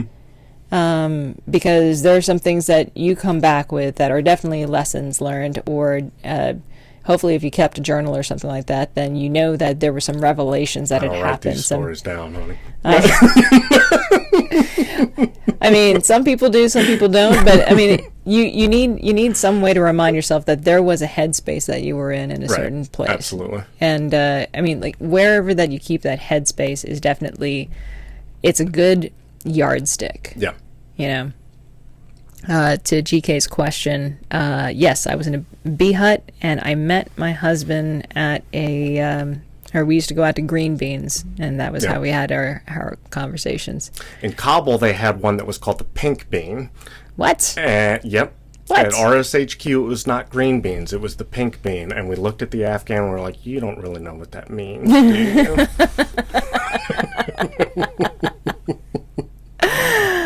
Oh, I love cultural differences. They're great. Pink bean. I love it. No, you know what? That should be a thing here. Right. You know what? But Make it a thing here. He Yes, probably do knew it. exactly what it was, but he was like, man, you know what? Fuck it. I'm But it's going for Afghanistan. it. They wouldn't, Right. if they knew what it was, they'd totally cancel that. Oh, Yeah. If the guy that was in charge of him being in business knew what it was, Yeah. they would cancel it. Yeah. But I fully believe that the guy that was running it was like, I spent all the time with these Americans, and I know exactly what it means, and I'm going to see what I can get away with.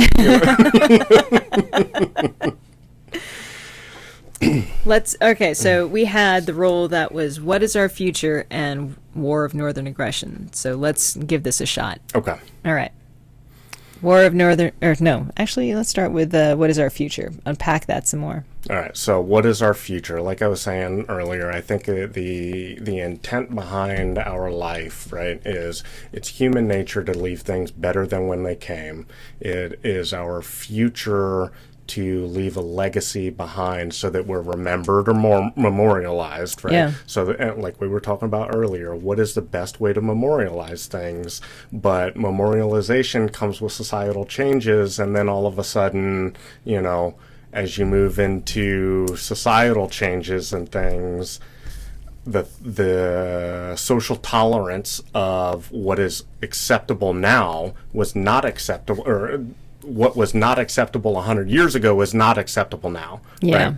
Right? And so, right, when you talk about anything, women's rights, right? Whether or not somebody should wear a fucking burqa, whether or not in Saudi Arabia women are able to drive, right? Whether kids should get married at 13 versus 20. So many conversations here. Right? Like there's so many different things. But when it comes down to it, people want to be remembered for the good that they did, not the bad that they did, right? And they want to be remembered for what they provided to the next generation. At the same time, history doesn't repeat itself, but it consistently rhymes. We make the same mistakes over and over and over again, and our children will continue to make the same mistakes that we've made. Every once in a while, you want to thump them in the head and say, hey, let me tell you a story about, the first time I did that and got the shit, socked out of me. So, I mean, like, yes and no with the kids repeating their parents' mistakes. There are some things that they just cannot get away from doing because your crash course on living was with your parents if you had parents. Yep. And I actually have a guest that is an orphan, and I look forward to having that guest on because I want to know that life and that perspective. Yep. But speaking for the ones that know their parents and had grown up with their parents or grown up with at least like step parents, the ability to try to break your pattern of behavior that was molded when you were living with your parents and going and striking out on your own, doing trying to figure out what the authentic you is behavior wise. It's like Rumspringa. Yeah, when the Amish people give their kids 2 weeks to just go like, boom, go do whatever the fuck you want, nobody cares. Rumspringa, right? And they go out and they live life, and so when you live, it's 1 year, right? Right, yeah. So you live a sheltered life for all of your life, and then you go out into society, and now all of a sudden you got the gas combustion engine, cell phones, and like all this other shit, and you either decide at the end of it you want to live that life, or you want to come back into the Amish community. And if you want to, if you do choose to live the life, then you're no ostracized. longer You're cut off completely. Yeah, right? you're so no longer it's part either of. I give up my family, my community, my brothers, my sisters, my mom, my dad. Yeah. To go live a life of technology and. It is such a huge decision. Sex, money, and drugs, or I go back to my horse and carriage, and every once in a while the people that idolize sex, money, and drugs come in and buy, my goods and services and everything else. Remind me, what age is it that they make this I think it's like 16 or something like that. Think about 16. Right. Like, think about your headspace in 16. Yep. I didn't know shit about myself, like, in my 20s.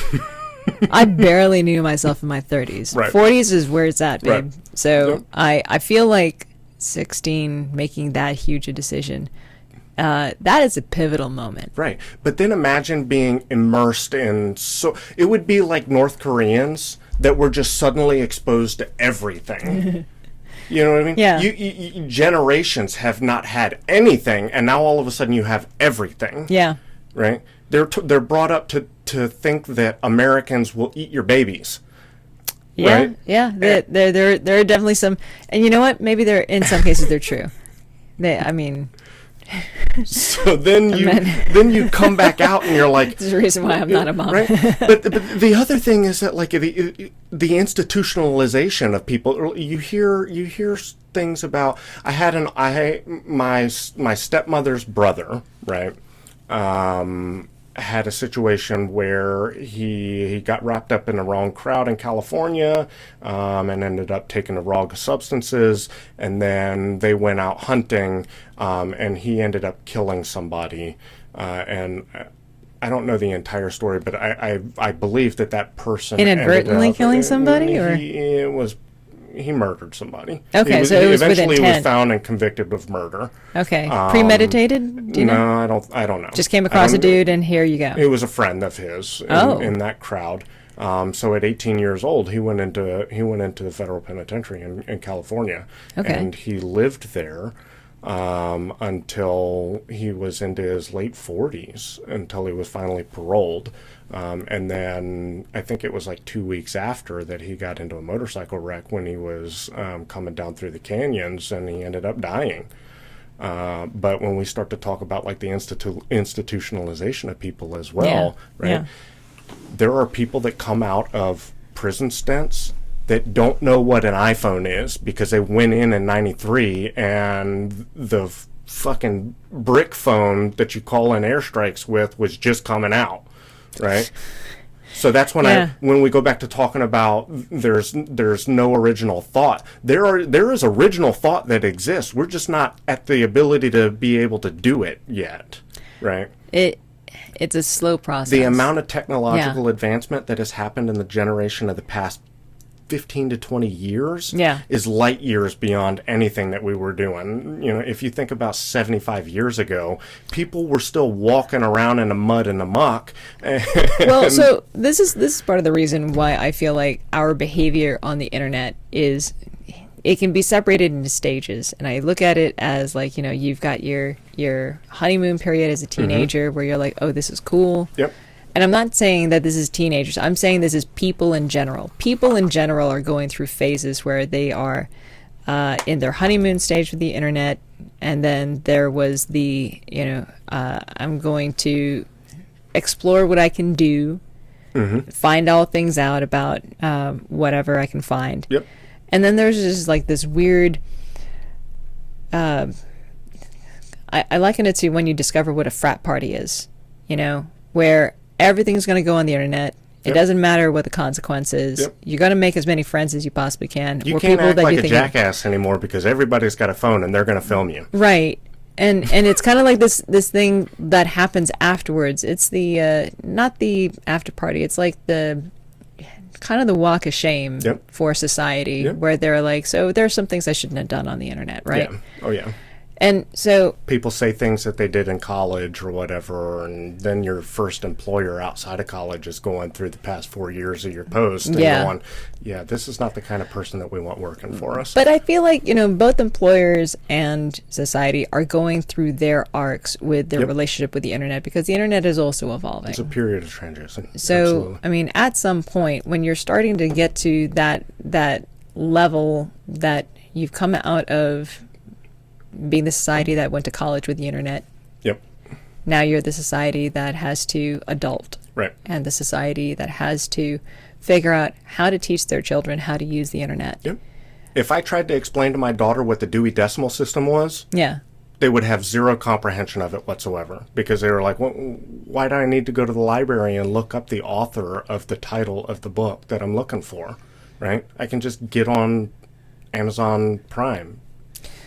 Well, you know, as much as society is evolving in its relationship, the internet is also evolving. Oh, yeah. And the people that are on it are also evolving in terms of how do they track you? How do they monetize? How do they track and figure out, oh, you're into cabins? I'll show you all the ads about cabins. You're into how do they turn your phone on and listen through the microphone when you're not realizing it because you've already accepted the terms and agreements? So then, you know, for the next 3.5 weeks, you're getting advertisements in your Gmail, which is not even connected to anything else, but at the same time is connected to everything, to say, here's all of the advertisements we've got on walk-in bathtubs. You know?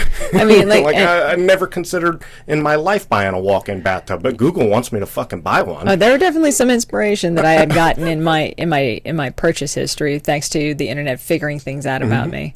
And to M. Declan's point in the chat about emerging tech and the degradation of thought, there is definitely something that society in its adulting period of figuring out what its relationship with the internet is. Going back to what he's saying here, right? The degradation of thought. The degradation of thought. People will say shit now without having researched anything. Without much they're critical just thought repeating about what they're hearing. Yes.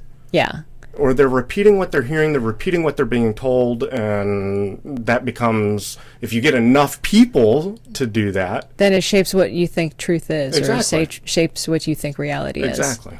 But that means that everybody is living a different reality, which we yeah. already were talking about. Like, everyone is already, without Right. the help of the internet, living a different reality.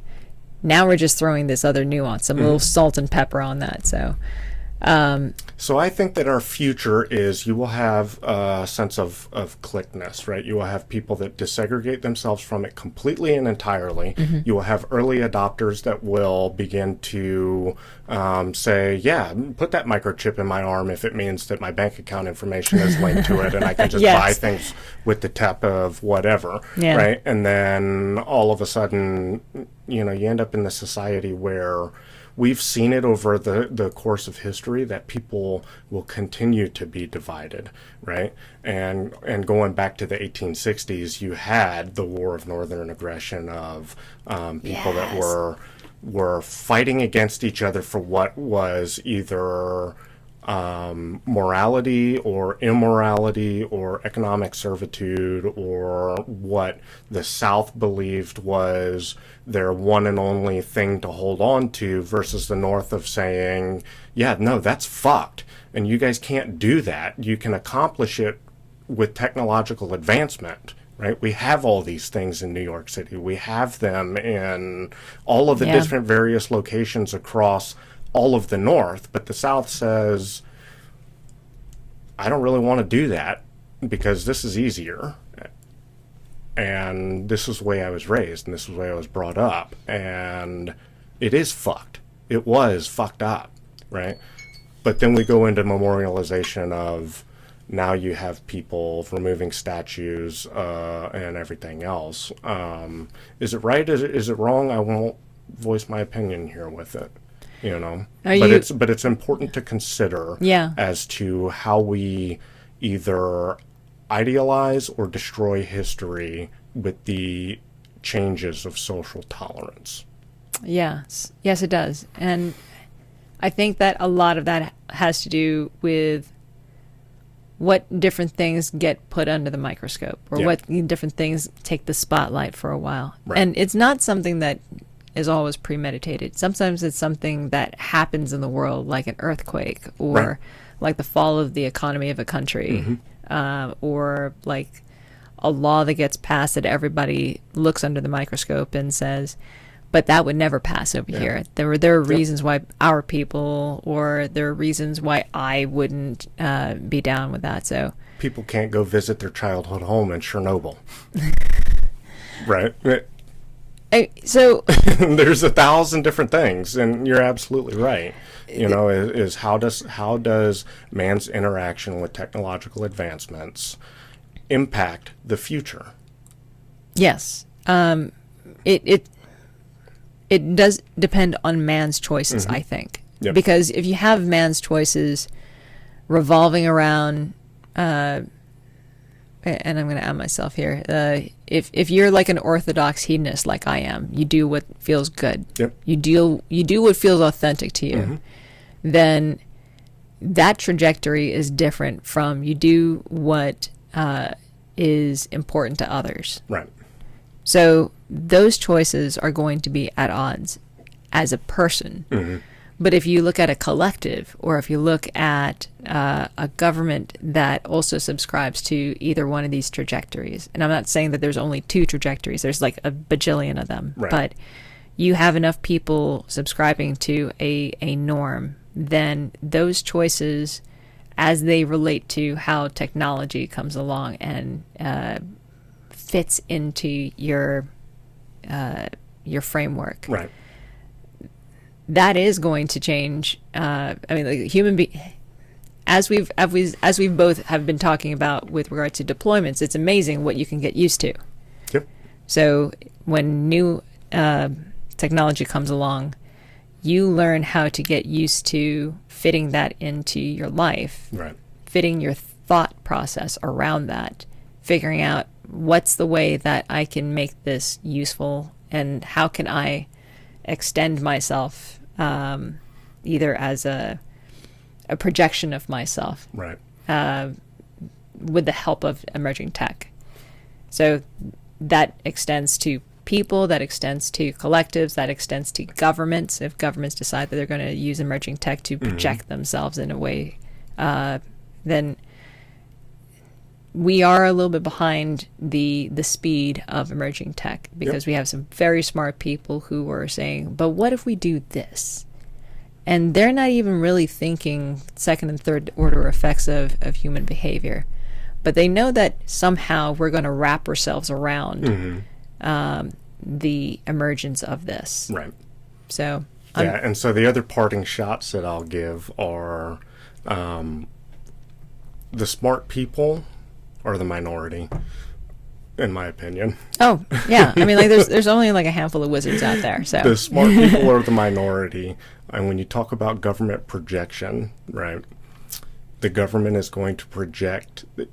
In America, we talk about the government for the people, by the people, but I believe that the government has started to separate and distance itself from the people governing the government. there is definitely usually a gap, more like Yeah. a chasm Yeah, between what the government Right. collective thinks and what the people are thinking. absolutely. Yeah. Yeah.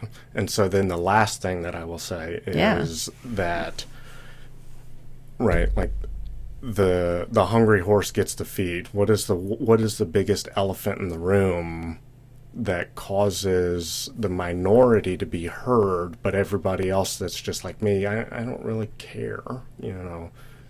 You do what you're going to do. You and haven't it been doesn't given really- incentive to care. There wasn't Right. enough of involvement Right. of a relevant Yeah. topic in any discussion that Right. you could have ever been interested in or even remotely entertained. So I think we're going to kind of run into a cataclysm of the people that have just not cared to be heard are going to start to be heard, and everyone's going to realize the minority opinion that has been heard is not actually the majority opinion. You've just had a bunch of people that have not cared to voice their opinion, Yeah.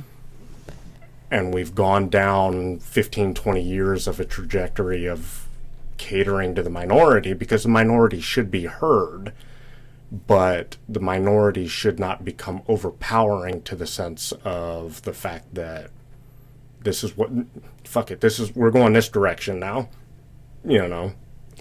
There's always been a loud majority, Yes. or we think there's at least a group that is loud, and we don't know how the volume or the size of that group compares to the people that aren't speaking their minds. Right. But they definitely have opinions. Mm-hmm. So the fact that they have opinions, that should bear some weight on the fact that if you have a loud group that's speaking, they think on behalf of everybody else. Yep. And everybody hasn't been putting their own opinion out there, or maybe not putting themselves out there, but at least learning how to build that conversation. Because I think the conversation hasn't been the conversation has been competitive so far. It's always I'm wrong, you're right, rather than an elaborative discourse. Yep. Or collaborative discourse. Yep. So one of the things that we need to do better, in my opinion, is to be able to figure out how to have conversations with somebody who's got a different perspective from you and not walk away from the table. To listen and to understand, and maybe not agree, but still be able to say, okay, there's this person that thinks differently from me, and I need to consider that. There needs to be an internet town hall, Yeah. right? But in all of the Facebook arguments and rants and everything else that you get into, somebody gives up and walks away, and both people are pissed. I think that it's okay for somebody to get pissed. Right. I think it's okay for somebody to have reached their limit for that session, in terms of their ability to be tactful. Yep. But come back to the table after you've blown off some steam, because these are important conversations. Absolutely. And I think at the center of all of it, we all want to be able to matter. Mm-hmm. And we all want to be able to spare each other the loss of any kind of dignity. So that really is what it all comes back to, is let's have that conversation and let's see how this evolves our behavior around each other. So, Yeah. that civil advocacy isn't talked about or shared enough of, or I don't know, like being pushed as the let's change the discourse. Right. Enough. Have we got time to roll one more? If you like. Are you interested? I am. Okay, let's do it. I'm having fun. I'll play with this. All Let's right, do this. let's Let's do do it. this. Yeah. I don't know. Let me ask. Are y'all okay with that? Who is still around and gunning for more? And I think that's there's some chat pieces in here. Let's see. Valerie says, super creepy when my phone shows me things I've only thought about. Yeah. And then GK says it's a feel-good nation instead of what the actual truth and needed. Or what is the actual truth and needed? I totally agree with that. Winter Soldier arm would be pretty cool. I don't get that reference. That would probably be with regard to emerging tech. Yeah, is that like a Game of Thrones thing? So it's a Marvel. Marvel. It's Yeah. like Captain America. So Captain America has a best friend who has a mechanical arm, and it's pretty cool. Not I got gonna a lie. best friend that's got a mechanical arm. His name's Leroy Petrie. Well, tell Leroy he is good in my book because that's a really cool feature. Oh yeah, here Yeah. I actually I don't know. We'll see here in a minute. And then as you're digging through there, yeah, go for it. What you got there, bud? There's your coin toss. Yeah, You can show the viewers if you want. that is badass. Congressional Medal of Honor Society Yep. on one side, and Leroy Petrie, Rangers lead the way on the Yeah. other side. It's got. Let me see if I can figure out how to. So if you what? get a chance to take up and I'll do look up this. Leroy's story, I- 2nd Battalion, 75th Ranger Regiment guy who saved a bunch of lives and got a Medal of Honor while he grabbed a grenade and threw it back over the wall. It exploded and he lost his arm, but they gave him a mechanical arm. Look, this deserves this. Look, Leroy. I got mad respect for you, not just because of the mechanical arm, because the kind of person you are. Yeah. You made choices. So I will take a picture of this and post it on the Insta, which is where all the behind-the-scenes pictures are being put up. Perfect. But this is absolutely a really cool story to tell. Here, cheers. Yeah. Cheers to you, man. Thank you for coming over. Absolutely. Yeah. And I'll send you a picture of me and Leroy together. Please do, if you don't mind, my putting that up there. All right. All right, let's do this. So, Last one. last one. Let's see if we can do a speed round and give them something And to... we'll get one of your topics. Okay. Okay. I got a 2. And I got a 3. So that makes Here Lies is the topic. All right. Here And lies. the 2 is Legends of Vox Machina. Oh my goodness. So, I mean, this is definitely going to be a collaborative Yeah, so I effort. need you to walk me through this one because Here Lies was we were talking about the things again that like We were I'll talking just about... let you walk me through it. Yeah, memorialization versus moving on. Like, what is the right way to memorialize someone who has passed, who has died, who has died against their will, a group that has died off, or a a hero that needs to be remembered, that kind of thing. So memorialization was definitely something that there have been different schools of thoughts about how to go about doing this. Yeah.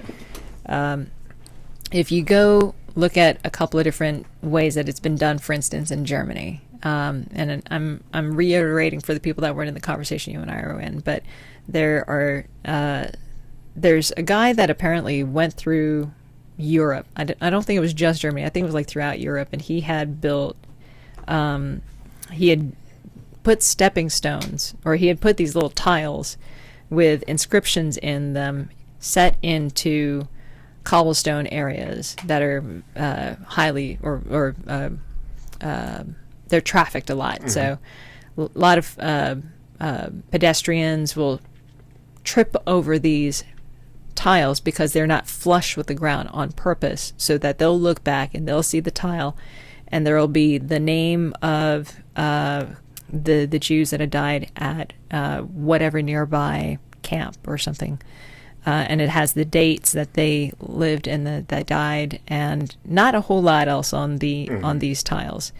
So those were called stumbling stones, I think. And there's a Because you'd stumble over them. because you'd stumble over them, and there's a German word or a Jewish word for what they are, but that's the English translation of them. Okay. So compare that with there's a memorial, I guess, park, and I'm trying to remember where this is. I want to say it's in Nuremberg.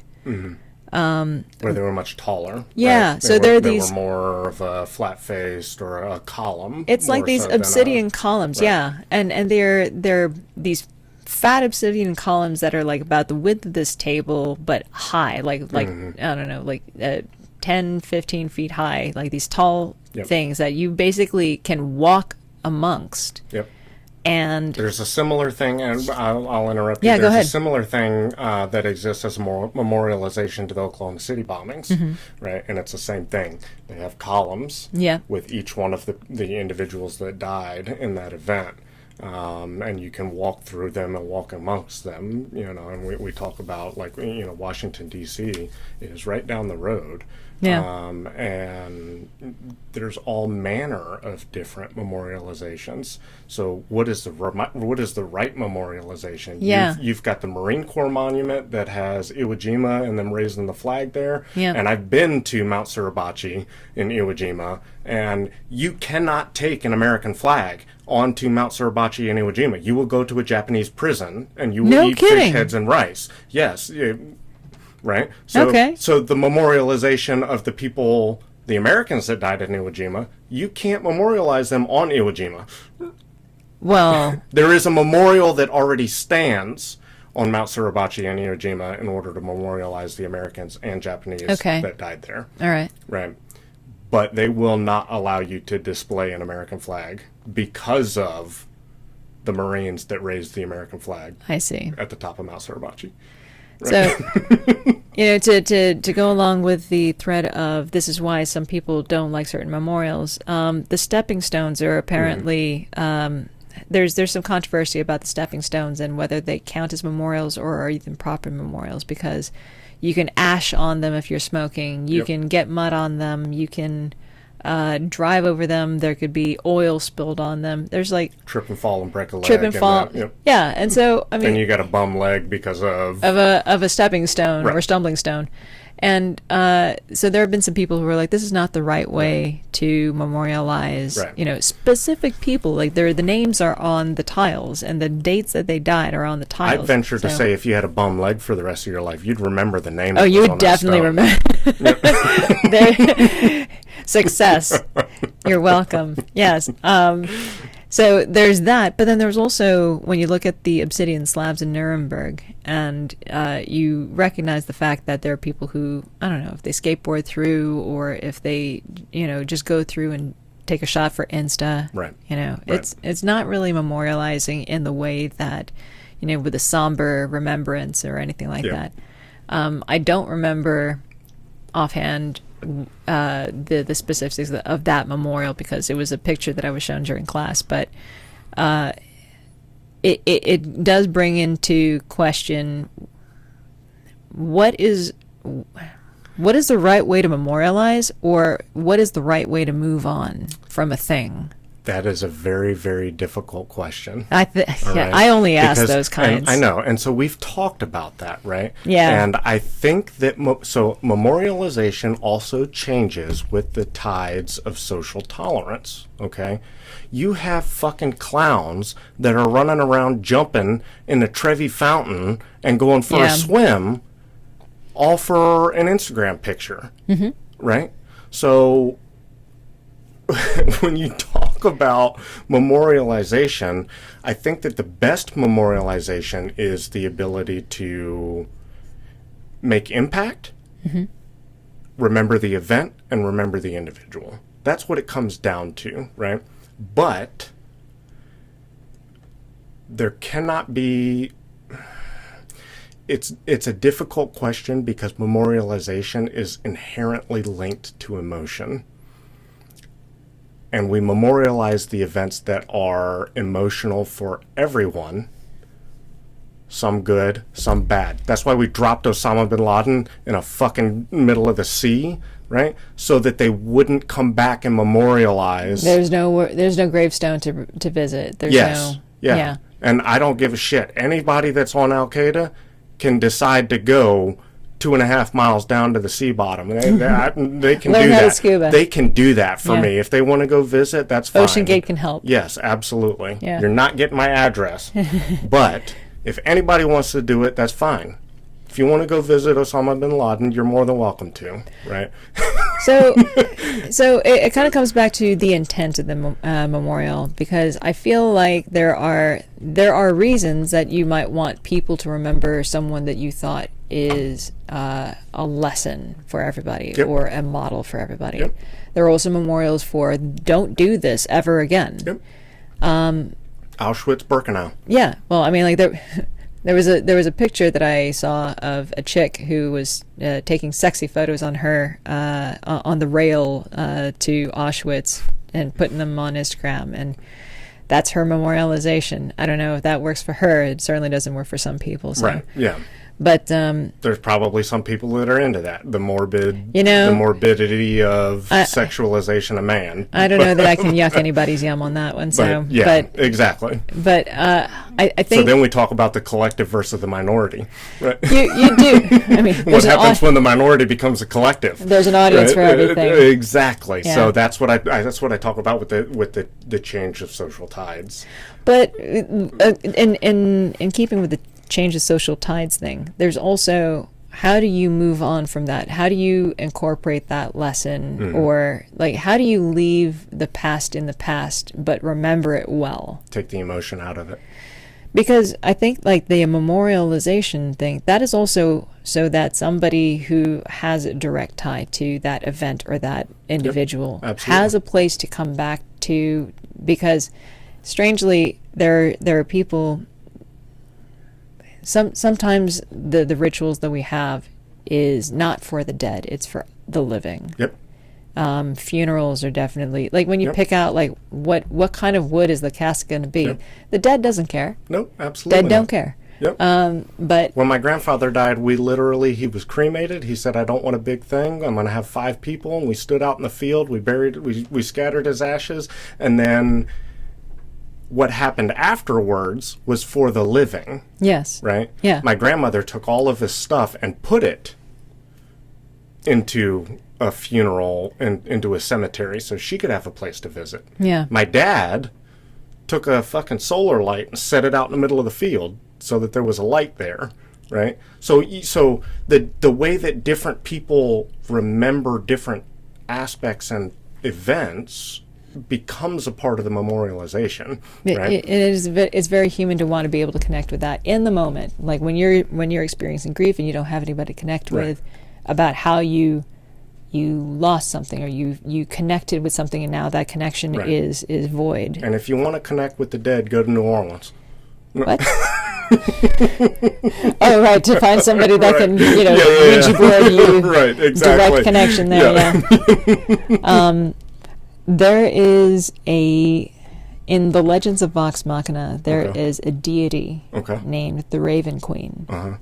And the Raven Kind of Queen... like a cleric type deity. Yeah, well, she is the deity Religious who, persona of overkeeper of things. she is the overkeeper. She's kind of she's the goddess of death, Uh-huh.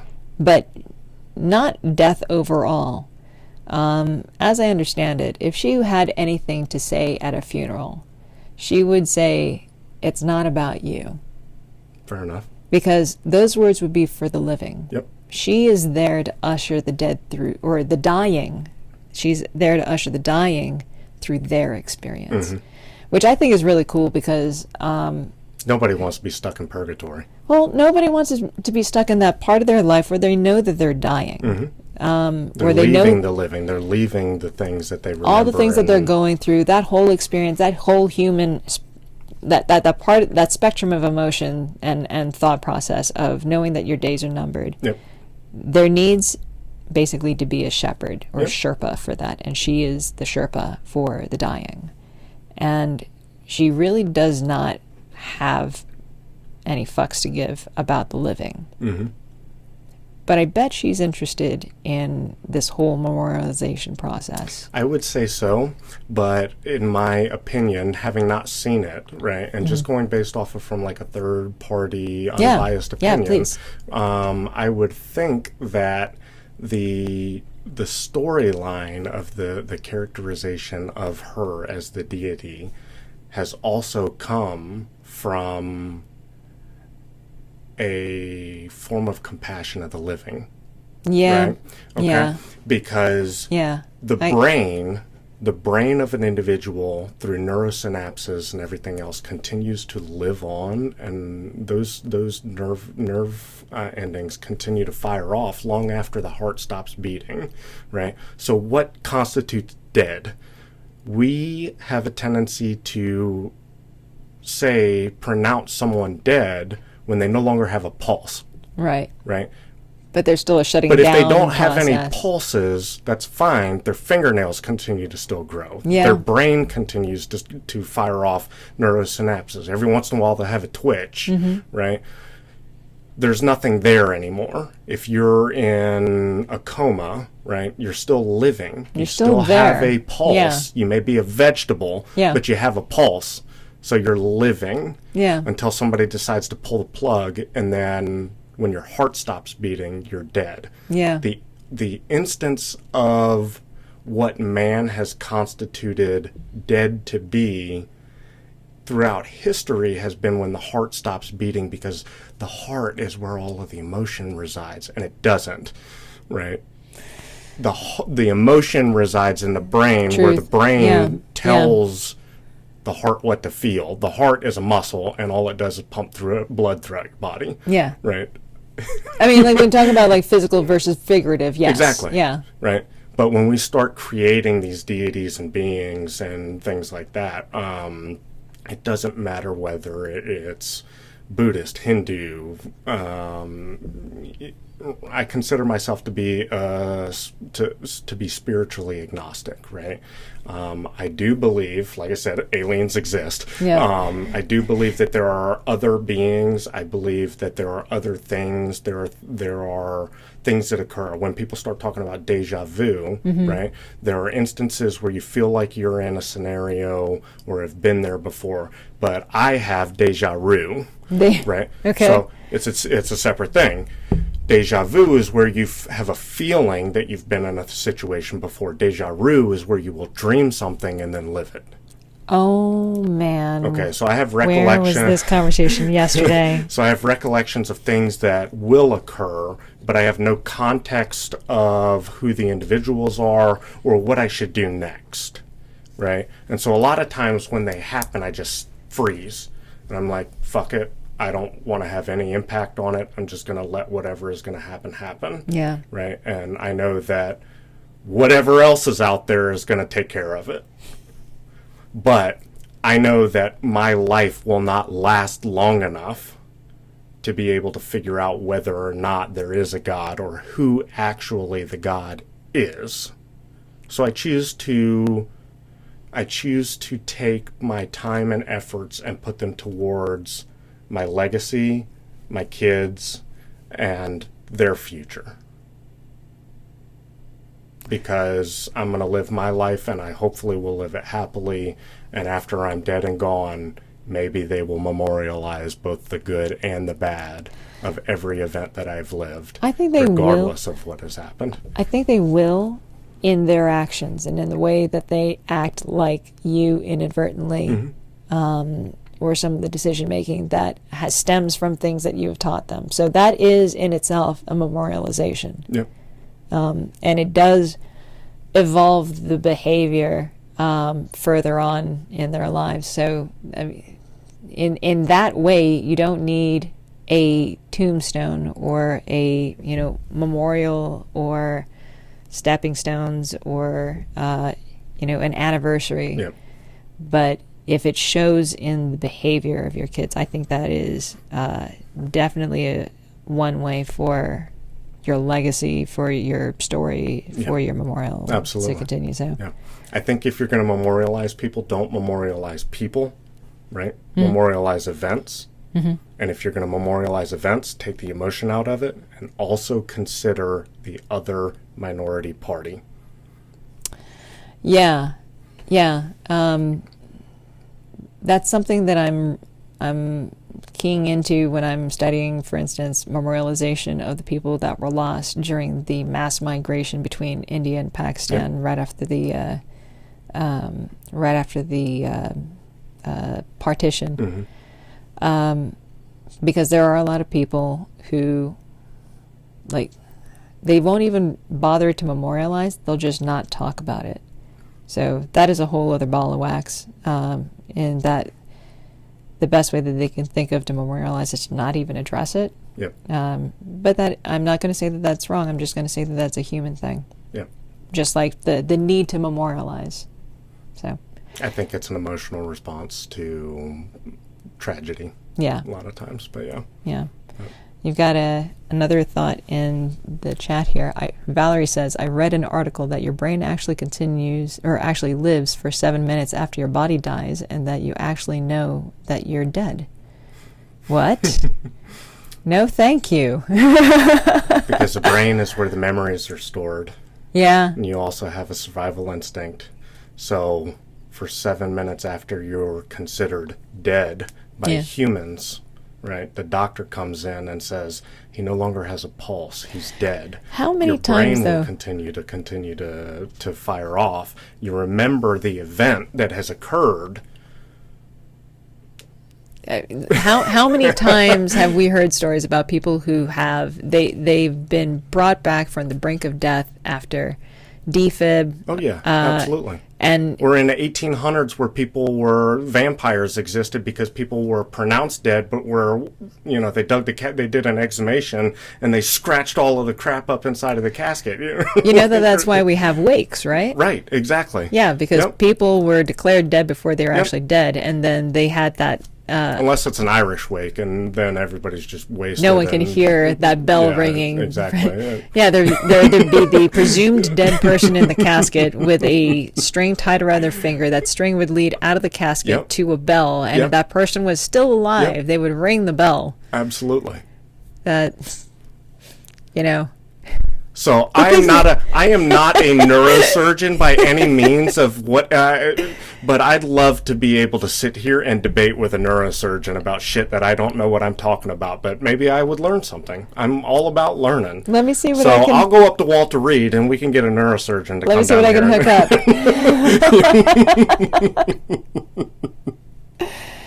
up. All right, well, we've closed that topic fantastically. Are there any stories that you were looking forward to coming out in the near term? Like, are any movies that are coming out? Any books? Any movies on YouTube you haven't watched? Any subjects you want to delve into that, given your ample amount of time, you would be able to? I don't have anything to do until 7:30 tonight. And I don't want to take all your time, and this is interesting to me. I will talk forever, but nobody's going to watch a 5-hour video. Maybe there'll be a part 2. Yeah, you know what? Back. Please come back, Absolutely. and we will wax poetic again. What I will say is I am looking forward to the next Fat Electrician video. He's got some good shit. He is really good at telling stories and summarizing things that in such a layman terms way that it sticks. Yep. I love that. Yep. Secondly, I would be interested in hearing your perspective on what it was like to grow up in a foreign nation. Yeah. As what I would assume, right? And I may be assuming wrong, but please tell me, because like I said, I grew up very poorly in America, a first world nation. Yeah.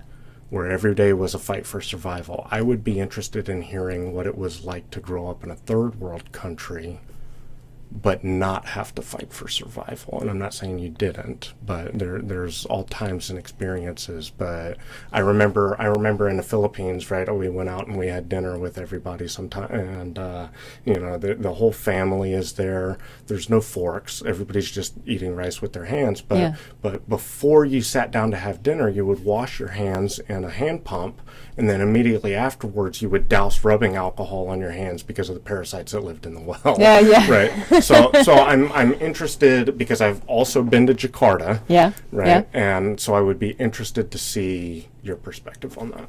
I am dying to tell you about this. So let's do another one of these, and we'll trade a few stories and then Okay. do some rules. For sure. I'm into this. Okay.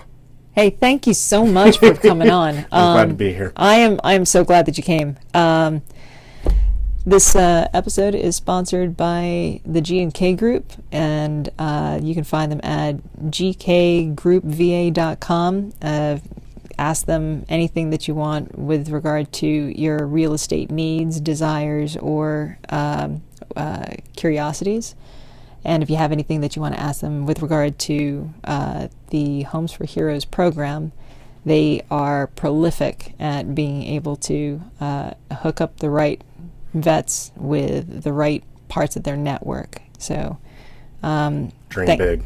Dream big. You may have a future. Thank you for everybody that visited on Twitch. I hope to see you in the chat on Discord someday. And if you want to know how to get into the Discord, then just drop into the show notes, take a look at the Patreon, and it's $4 or $8 depending on what level that you want to go into. I'd love to bring you on for like a Q&A. Yeah. I think that'd be fantastic. Absolutely. Just riffing off of the Discord chat. Let's do it. Yeah, I'm into this. We'll set a date Okay. and I'll post. And so, like, until next time, everybody, nice to hang out with you and have a drink. This one's for Leroy. This is, by the way, some of the best version of me that GT has come up with, so I'm stoked to get back to him with some feedback. This is the tea mead that I was having with Matt the other session, so Peace. when GT is open for business, I'll let you know. Thanks for joining, everybody, and come back with stories next time.